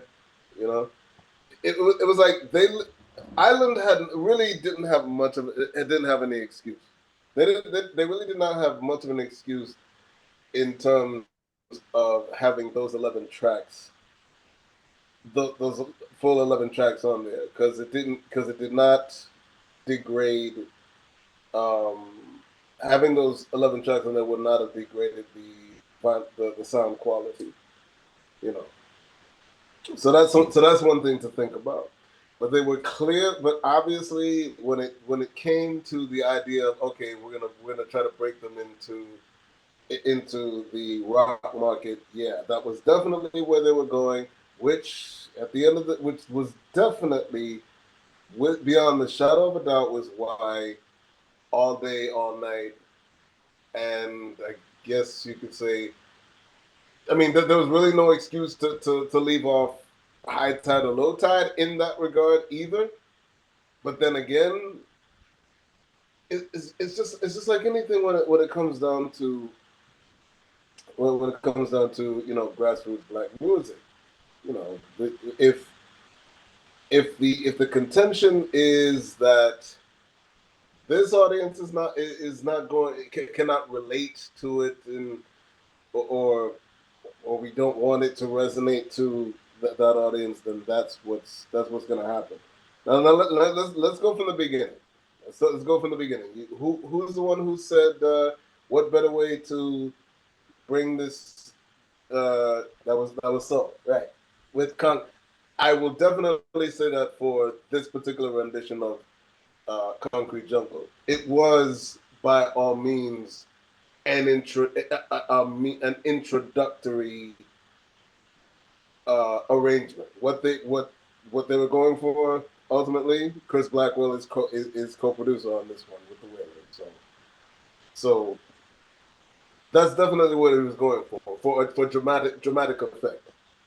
Yeah, the dramatic effect was definitely there with that intro, and so it is iconic in the way it is. But I definitely agree that there was a lot of lacking in that with that particular rendition. The original version they recorded a year prior, back in '71, definitely beats this one to a pulp. Absolutely to a firm dissolving pulp. No fiction about it. Then okay. Oh, Slave Driver. Slave Driver, one of the all-time greatest that they've ever done. That particular recording is the best that they. It was very disappointing to hear that their live performances they changed up the key, especially the one that was featured on the one they did at the record plant in San Francisco. Mm-hmm. I was completely thrown off. Slave Driver, which, like I said, there's a whole lot more energy in that one than Concrete Jungle and 400 Years. I liked the recording, but could not give it the too much of the highest degree because it was like it wasn't finished. The energy was so with that intro. I like the concept of the intro, but it wasn't done with the greatest of enthusiasm. If you notice that they started at a certain groove, but then when it officially started, it went slower. I've noticed that too. Why the hell did you do that? Right. Why do that? That was the part that ruined it for me. And then baby, we've got a date. Rocket baby. Yeah. So baby, we've got a miss. Right? Yeah. I'm definitely being late to that. Sorry. No. It was like it's so basic. No. What I heard that's what really got to me, because it is a nice groove musically speaking. Musically speaking, it's also good. But when you get down to the lyrical part of it, it's like that's something we should have heard. It sounds like something we should have heard from the Wail'n Soul'm days, and then they could have probably improved on it after the fact. I mean, none of the songs are bad songs, even like with just some of the nitpicking, but it's the one miss for me out of the whole album. It was out of place. Yeah. Completely out of place for this. For this new coming sound, and so he almost immediately picks energy back up on side two. Like side two is literally supreme on the official product that we got. That is the '73 rendition of "Stir It Up," which most people would say is the definitive. And this is, I think, is it their third version? I think this one is the third version. This version has Inner Circle playing on it. Oh. Yeah. The drummer, I'm trying to remember his full name, but they call him Sparrow. Sparrow Martin. Sparrow Martin, yeah. Martin, yeah. It's not really so much the musicianship, again, as the vocals. Like we hear, I'm trying to remember one of those live performances might have been the old grey whistle test, same way. But we're hearing the vocals like really kick in, like really. That's the one. That's old grey whistle test. The harmonies, right? Okay, so yeah, I think you mentioned that. That should be included on the deluxe coming out. It's not, but yeah. For the purpose that it was ultimately supposed to be serving, can't say that it didn't, but can we really say at the end of the day that that the fullest potential of the mission had been served? Can we really honestly and truly say that? Mm-hmm. Because for all intents and purposes, this Catch a Fire will go down in history to true Marleyites, to true musicians, to true to grassroots reggae soldiers, to people with good enough ears and common sense. It will go down in history as the one Wailers album that was a wasted opportunity. It was the greatest wasted opportunity in the history of the Wailers of the Wailers.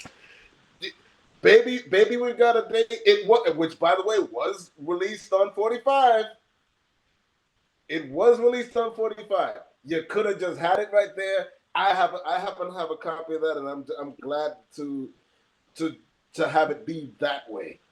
I would have been perfect enough in that particular regard. You could say it's a rarity, and it's like, okay, so it's a decent song.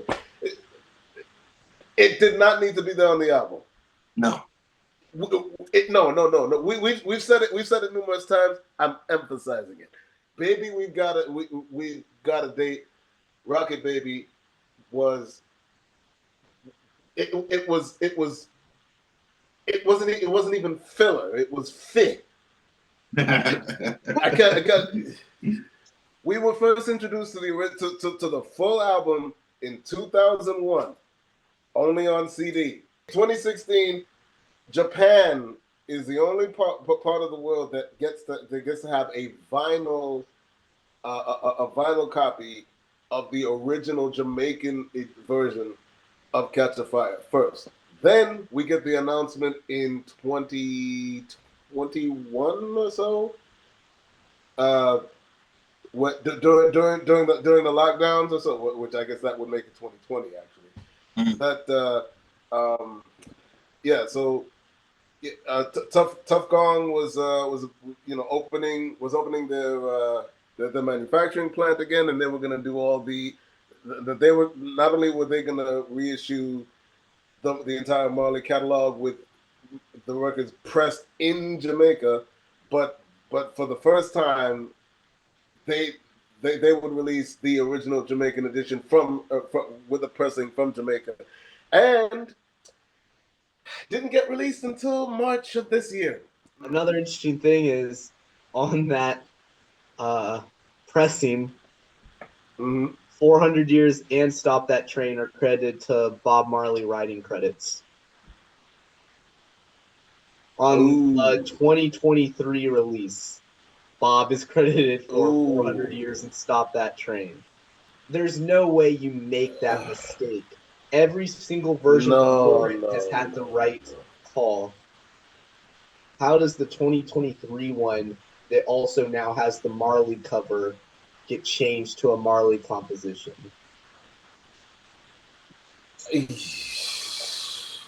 Both the half-speed remaster and the Preston Jamaica versions, I believe, have that mistake. There's one more little fun fact, and then I'm cool with moving on. According to the book, the complete discography, definitive discography, Walk the Proud Land was also recorded at these sessions and unissued. Whether or not that's true, I don't know. It says the details are supplied by Cat Core and Roger Lewis and Ian Lewis. Am I mistaken, or was that featured on the Burnin 2001 remaster? No studio version. What? No, it's on Talking Blues. No, you don't know that. That's the record plant session. Yeah. Right. Yeah, but the recorded version has never been released.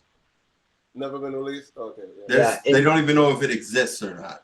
Yeah, and also it says "Stir It Up All Day and All Night" and "Walk the Proud Land" all feature Robbie, Sparrow Martin, Ian Lewis, Roger Lewis, Cat. So all three of those also feature that lineup. All right. Burnin. This was recorded around the time Catch a Fire was released, and then released later in the year. I think around November. And this one is number 2 on my list. Number 2. I definitely saw that one as number 2, because where else could it, in Zeb's case, where else could it have possibly gone? Yeah. If it was a number 1, and it does so much better of a job over Catch a Fire. It's an amazing follow-up. And the only album to maintain the status of the credit of the Wailers. And I think my theory with that is, if they could have found a way to change it, they would have. But at that point, the logo itself, how do you work in Bob Marley and the Wailers with that kind of pressed logo? And also, if it would have sizing-wise made sense, they would have totally got rid of the rest of the band's faces on it and just sized up Bob's. But it just doesn't look as good, and it's already a full image. And by then, it already became iconic. But they definitely tried. There's definitely some mock-ups somewhere. And also the fact that the songs are perfectly balanced. You know, even though Marley's still in the majority, there's it still could have been more balanced too. Right. I'll get to that in mind, but yeah. Yeah, this one was just done so much better than Catch a Fire. It was recorded and mixed way, way better. Way better. And I mean, just killer after killer after killer on this one. All right, of course, it starts off with Get Up, Stand Up. Anyone who knows anything about the Wailers, when you hear that beginning, that snare roll,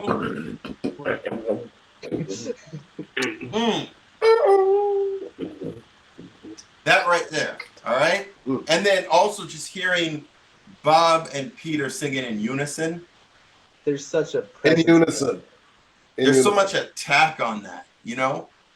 And I'm just leaving it at that. Hallelujah time. Every time I listen to that song, the hairs on my neck stand up. It's so oof. I'd say there's only 2 songs that I would say are the weakest. One of them is I Shot the Sheriff. Because, of course, he did it better live. Okay, Burning and Looting. Let me start off by saying with this one, at the beginning when the organ comes in, it's like a freaking cool breeze just like coming across. Then the snare roll, and then that dirty, disgusting clavinet comes in. Yeah. There's 2 remakes on here. Put It On and Small Axe. Yes. I love the bass line on Put It On.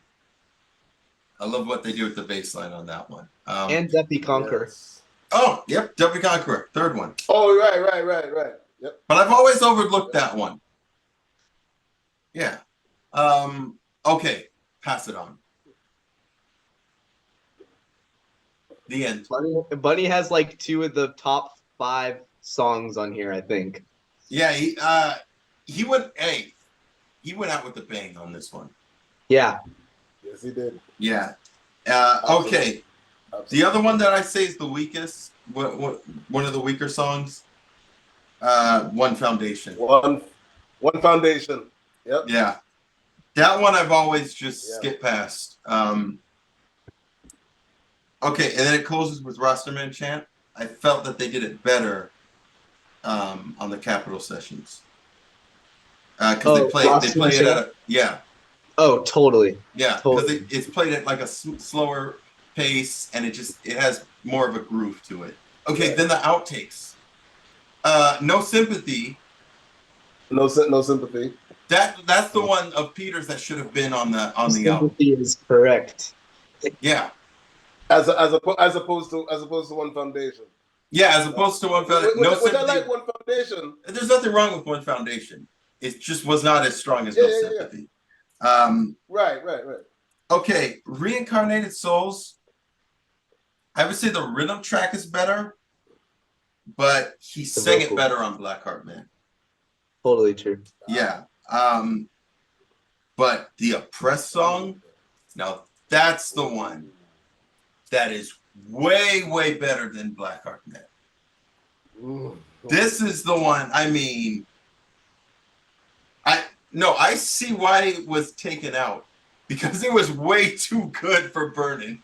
They're like, shit, what about the plan to kick him out of the band though with this? We can't do that. This is on here. Yeah. Take that off so we're more justified. Mm-hmm. Right. Yeah, they were already on thin ice with Pass It On. Yeah. So if they put a press song on there, it would have been game over. Totally agree with a lot of what you're saying. For me, it's number one on mine. I think it just combines, the best of the production with it and some, at the time, brand new, really hard hitting songs. There's only 3, remakes, where as opposed to Catch a Fire, there's more remakes than there is originals. It feels like Get Up, Stand Up could have been better with the inclusion of the original title, the original lyrics in Peter's verse. I think the ism schism sounds very planted in there. It's almost like he wanted you to know that he's not wanting to say that. And yeah, but you gotta keep in mind it was 1973 and explicit lyrics were not exactly a thing. Yes, for mass public. Right, and maybe especially when it's an all-black Jamaican group still trying to get their foot in the door. But a lot of people are getting away with a lot harsher stuff. Hallelujah Time is such an amazing song. I've always loved it. I love the gong. I love how there's just a gong in there, but it's not super high up in the mix. Like, the thing is, as much as I love the upsetter, recordings, if Lee Perry was there, I feel like the gong would have been the only thing you could have heard at the times it would come in. And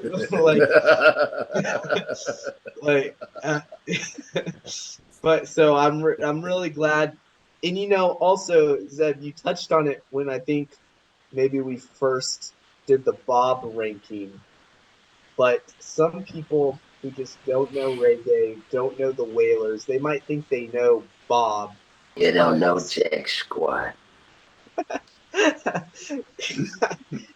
I probably almost had a spit take when I heard this dude say, in his opinion, Hallelujah Time's probably the weakest song, not only on the album, but just from what the Wailers put out in the Island years.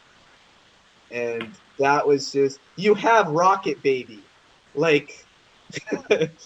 as one, and there's several others that I would cut before even touching Hallelujah Time.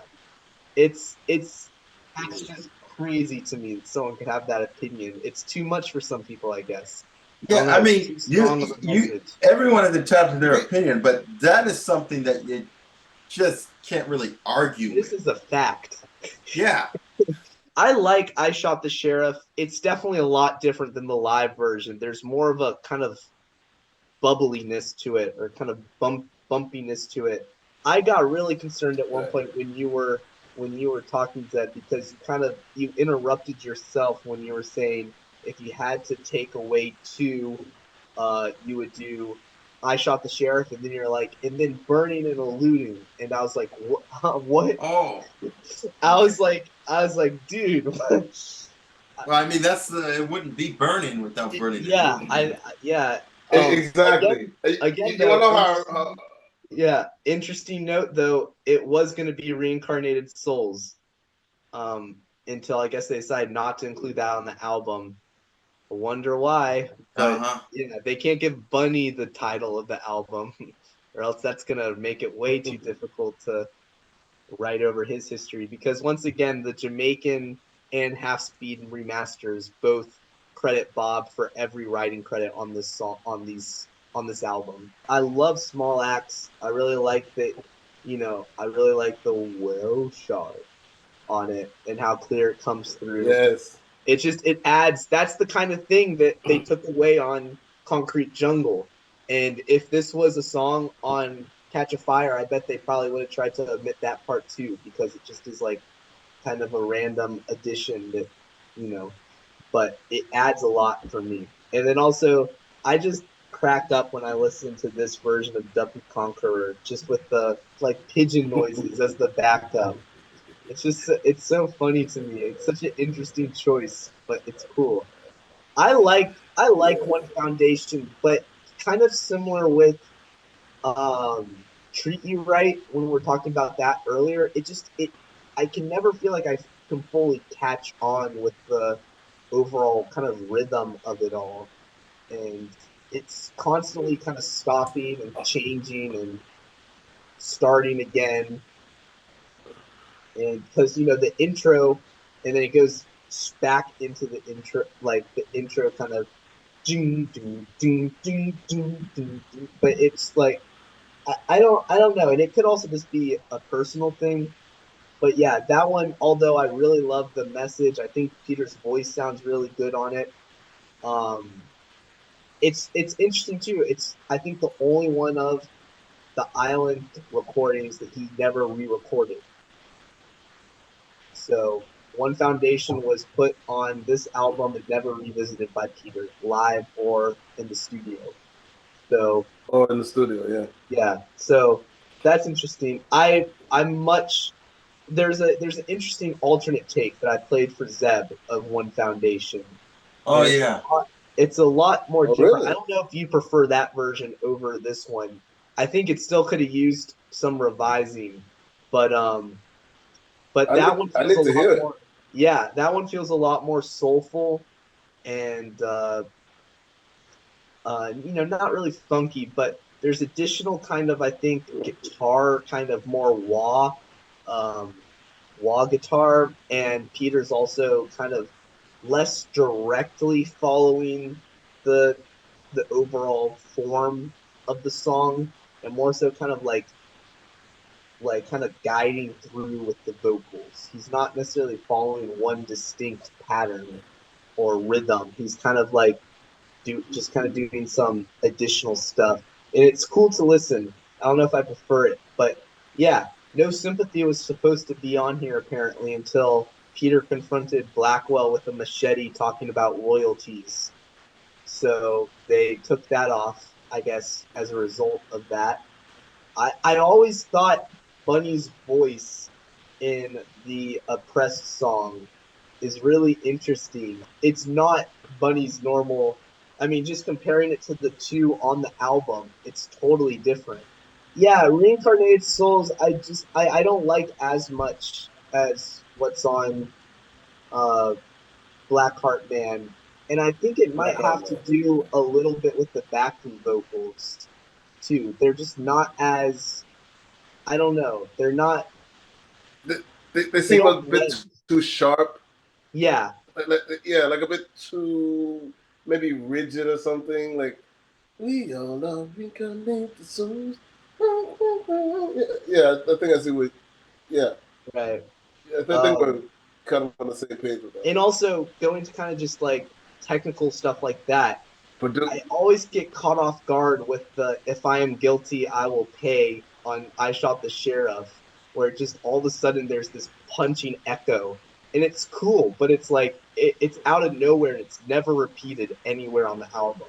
To me, if I'm ever going to listen to Rossman chant, it's not the version on this album. It's always going to be the Record Plant or the capital session. The Nyabingi drums are the focus of it, whereas on this, it's just more so the basic rhythm. And there's just, I think something's really cool about there being really no guitar on, no rhythm guitar, no lead guitar on Rossman Chant during the live versions, because they're all, down there doing the drums. And I like the backed up vocals on the live versions better too. There's something just a little bit too clean on this studio version for me for it. Also, I want to note in the book that apparently Can't Blame the Youth may have been recorded for this session as well, which would check out because One Foundation is never played live to my knowledge, but Can't Blame the Youth is at almost every concert during that tour. True. And I think True. No Sympathy and Can't Blame the Youth would have been really good additions on this album. For anyone out there watching this, all of you with the sound of my voice, if you have never, by any chance, heard the song Hallelujah Time by the Wailers, led by Bunny Wailer, make that a priority. Make that song a part of your life. Let that be a bucket list item, at the least. The clavinet and guitar and bass all together, amazing intro. And then the first line, hear the children crying. Oh, Lord, I know they cry not in vain. When I hear that line, I think of children playing. Playtime with one another on the playground, and people watching, parents, and looking back on their own childhoods and feeling happy once again even in these destitute times. And the harmonies. The harmonies coming together. Hallelujah time. Whew. Straight from the heart. It needs to be a part of your life. I Shot the Sheriff. Going back on what Sol said. First of all, I do love that rendition. This original recording. I do. They definitely did it better live. But there was something about the fact that many people had heard the Eric Clapton cover, which he did the following year, which was a tight rendition in and of itself. He sort of went on the borderline funk on that one. The one thing that a lot of people I think may find weird is the way Peter and Bunny were, the way the harmonies were. It was sort of very off, I shot the sheriff. It was nowhere even close to the typical or the archetypical Wailers harmonies coming together. So, and then the 73 rendition of Put It On, absolute amazing. This one definitely the definitive version of Put It On. This third rendition here. And the way the bass grooves, right? It was clear that it was one of their favorites, It was clear that it was one of their favorites. I said the third one. This might have been the fourth. I gotta go back and really assess all the renditions they did of Put It On. But yeah, first Small Axe, Dynamite version, including the well shot. Oh yeah, absolutely. I can't. A vast improvement on what was done at Upsetter, but I can't even really say, because I love them both equally. I love them both equally. Pass It On, another gem from Bunny, and definitely a song you want to make part of your life, if just for the message alone. The message is solid, and it's unforgettable. The melody and the whole song is catchy enough that once you get it in your head, you'll never forget it. Duppy Conqueror, you know, Duppy Conqueror it makes another impression. We really get to get it to feel it all out, nice and fleshed out for this version. One Foundation. I liked One Foundation really stuck out in more ways than one. You know, it really stuck out because this was Peter, like right here. You know, not just from the voice, not just from the like. This is him sending this message to you, but I think. But it seemed to, I love the intro, the intro section, but it was definitely too basic. You know, it's something. Here's the deal. I'm very big on counts, musically speaking. If you notice in that song, they go, "Got to give our love on one foundation." If you notice they repeat it like 3 times before Peter goes in, and there will never be. If they've done it 2 times, and then Peter, it would have been a balance, and perhaps might have gotten a little more, of a chance. But even still, and I still have to hear that other Totally, yeah. rendition you mentioned earlier, Sol. Yeah, so I can only imagine. There was definitely potential. I definitely seen potential in that from when I first heard it originally. But yeah, it was amazing. More had to have been done with it. It seemed the basic premise was there, but it was but it wasn't complete. You needed some more. And of course I mentioned Restaurant Chant. So it's definitely at the definitely reaching for the top. It's a great ending to the last unified album with all 3 of their active inputs, because obviously we'll get to our last one now, but just for that time period, it's a great closure to it. We have Never Ending Wailers. So this project started around 84 or 85. Yeah, it was in discussions in 83, and the recording sessions looked to be from 86. So I guess from that stretch, it was in the pre-planning. Oh, no, but music lesson was released in 84 though. Yeah, you're right. So it did start around 84. The sessions. Right. But it was originally going to be called Together Again. Actually, it was gonna. We're all together again. We're all together again. Yeah. But this album didn't see the light of day until 1993. It's a long stretch.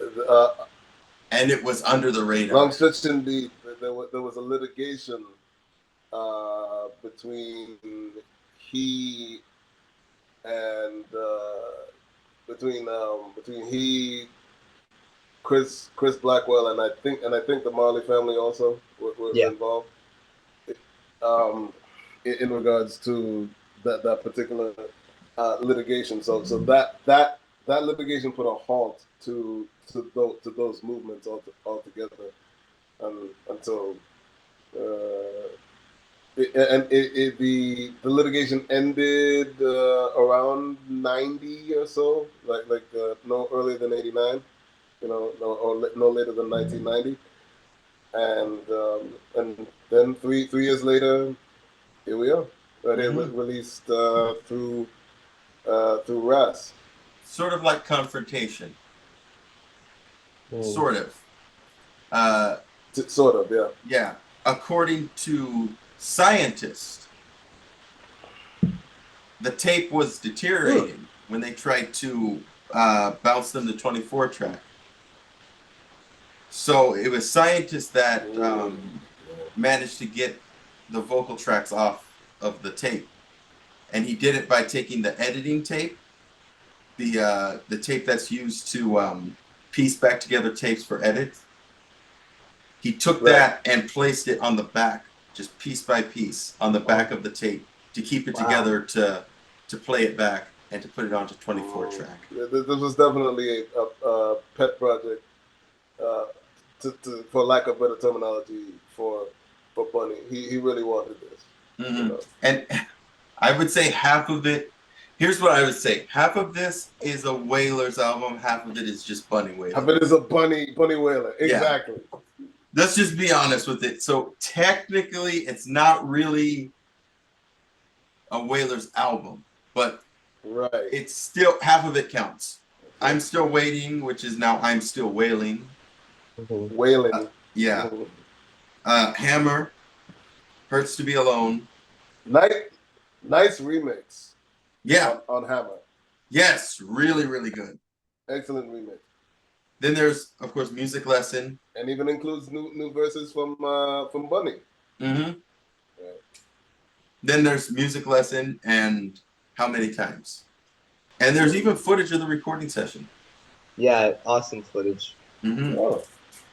And because of what it is and everything else that came before it, it is at the bottom of my list, number 7. So, yep. But it doesn't mean I don't like the album. I actually enjoy it very much. Right. Absolutely. I have a feeling that all of us three are probably synonymous on this particular one regarding the position of it. But let's see what Sol has to say.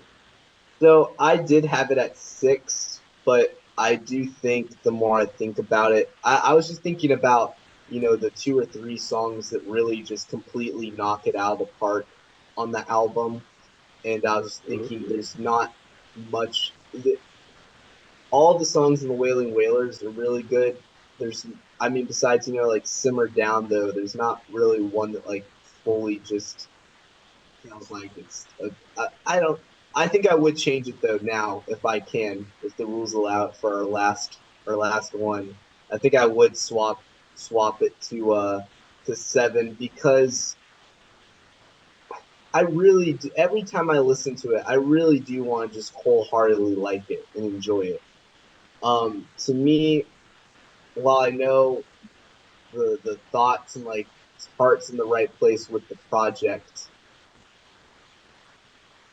and the thing is, I've never said this with any other Wailer album. There's too much Bunny. There's too much late 80s moving into the early 90s Bunny as well. Rescue Me is really interesting because it's Rumors of War by Peter from the Mystic Man album. And I don't really know what it's really doing here because there's also, this is an album that could have had a lot more liner notes with it, breaking down the whole process of these tracks. But instead, we're just left to think, well, what does that mean? It was originally a Wailers track that just never got around to being made, or is it Bunny just trying to bring a little bit more of Peter into it in some form?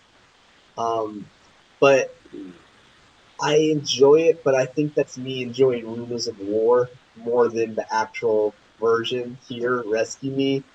I'll just say the Rooster Call is way too much in the mix. I mean, it's literally all you hear for a little bit, and it's to the point you can't even hear what Bunny's saying under it. And yeah, it's good. I think also I love, how some of the songs do go into dub mixes, but sometimes they're just a little overdrawn. They kind of overstay their welcome for some of them.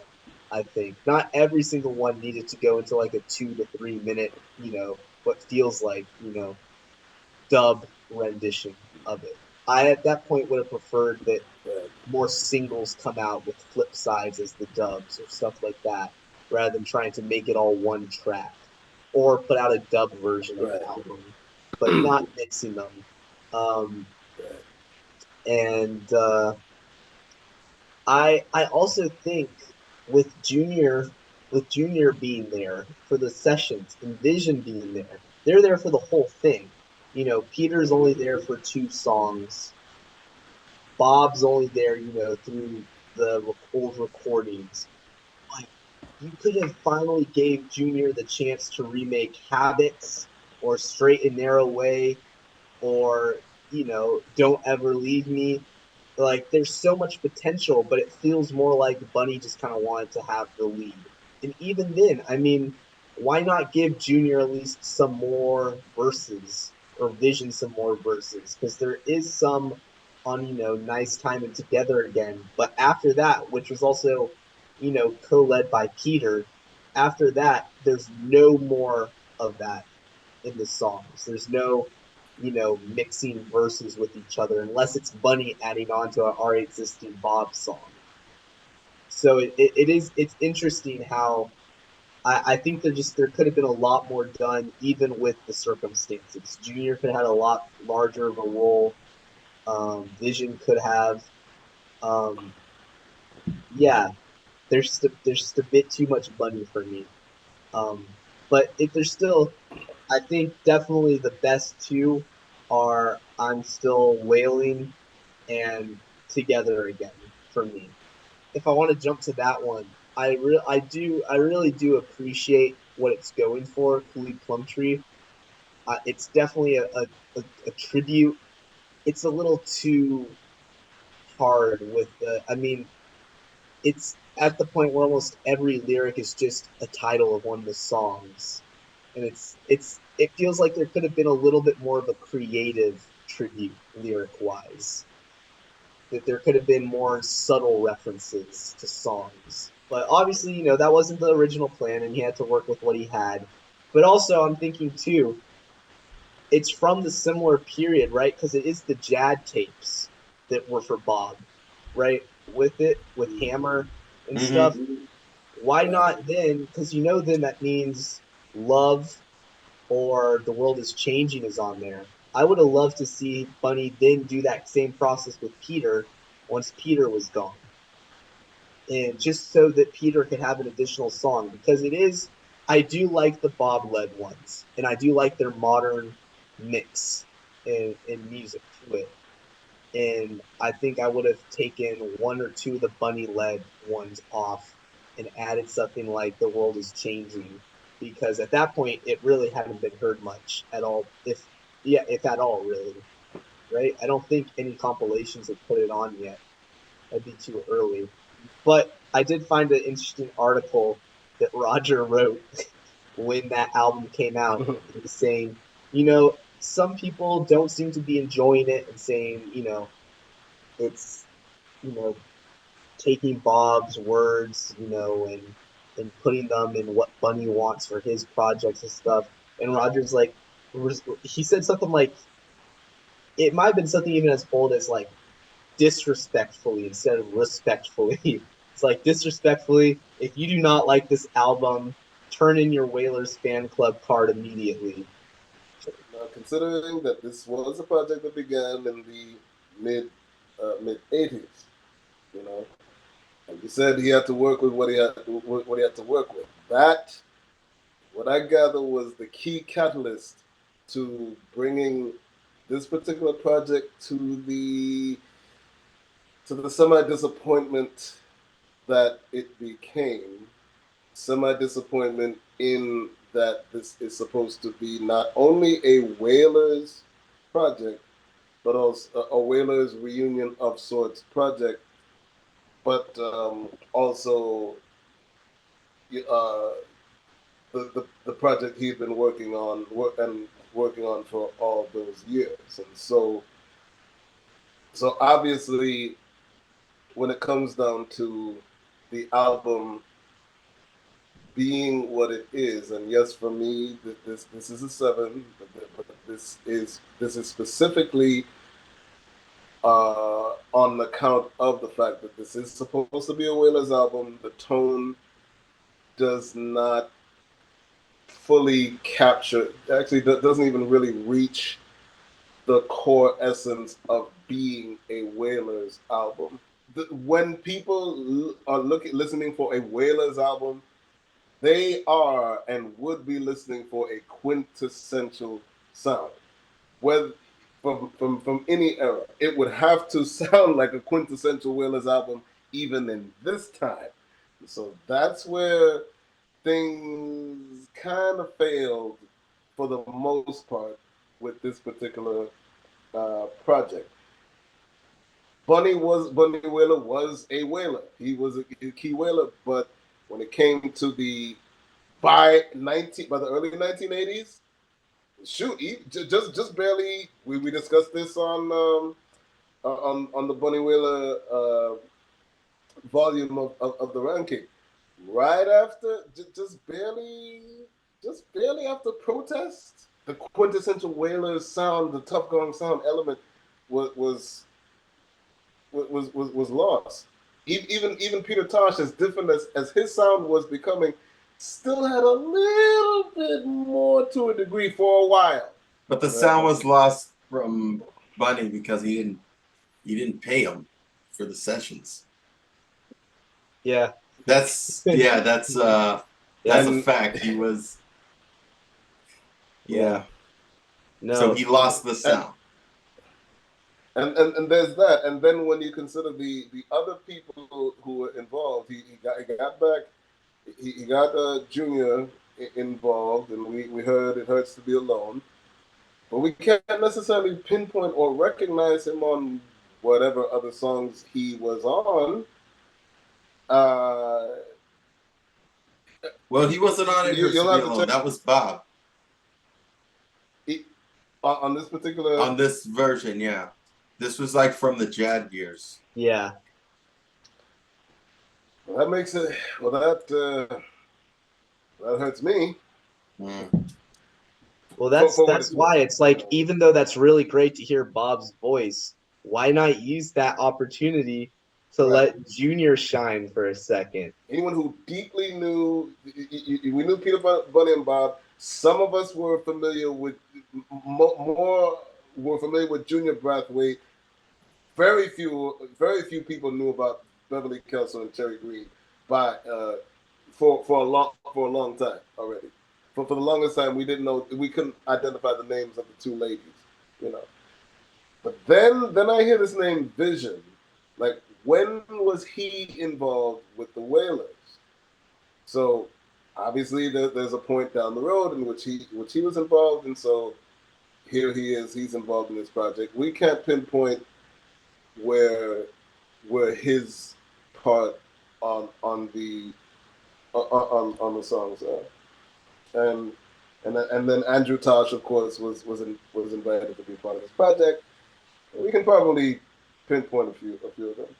Now, as far as the songs are concerned, I'm still wailing. Come to find out, it was I'm Still Waiting, but you know, not bad of a rendition. Dutch Pot, definitely an excellent track in itself. I'm just gonna go through it. Hammer, like I said earlier, was definitely an excellent remix. He definitely made good on remixing that and Bunny adding himself into this particular mix right here. Rescue Me, I forgot how that went. Exactly. Hurts to Be Alone. It's just Rumors of War. Rumors of War, right. Together Again, that was an excellent track. Yeah. Together Again, which should have, and it also should. You want to talk about a wasted opportunity? Or maybe Zeb, do you remember if there were any other singles that came out when he put this album out? No, I don't think so. There wasn't. Because a couple. Right. So another wasted opportunity. Together Again definitely has Peter from old sessions and then there's Bunny, and I think maybe Andrew and Vision are on Vision and Junior. Yes, also. Vision and Junior. They're all on that one. Yeah. Vision and Junior. Oh, right, yeah. Yeah, so I was almost one of the. I don't know where Andrew is. Andrew's on Cooley Plumtree. It Okay. may be nice time. We'll All have right. to further That research remains it. to be seen. Yeah. Yeah. Music lesson, enough said. Nice time, not a bad rendition. And I forgot how many times went, but yeah, but to find out for the 10 tracks, and the vast majority of them are ultimately bunny tracks. Again, you can never really have too much bunny, but again, this was supposed to be the never ending Wailers. This was supposed to be Not we're all Wailer. together again. we that is where so ultimately that's where the disappointment kicks in. Very quickly.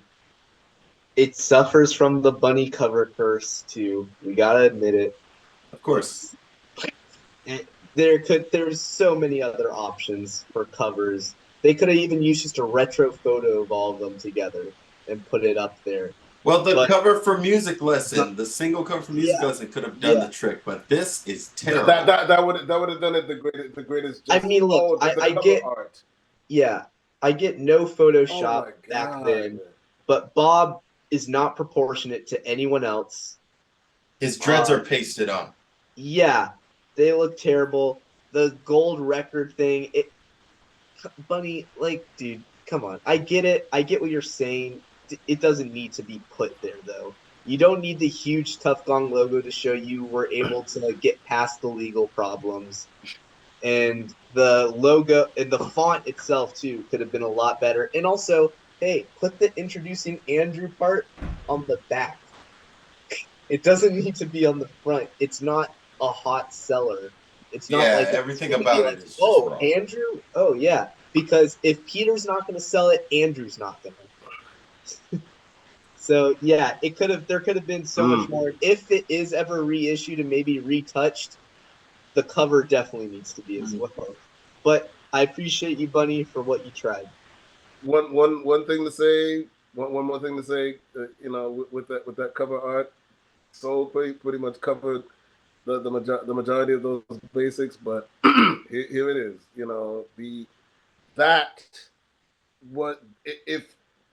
If there was ever such a thing as judging a book by its cover.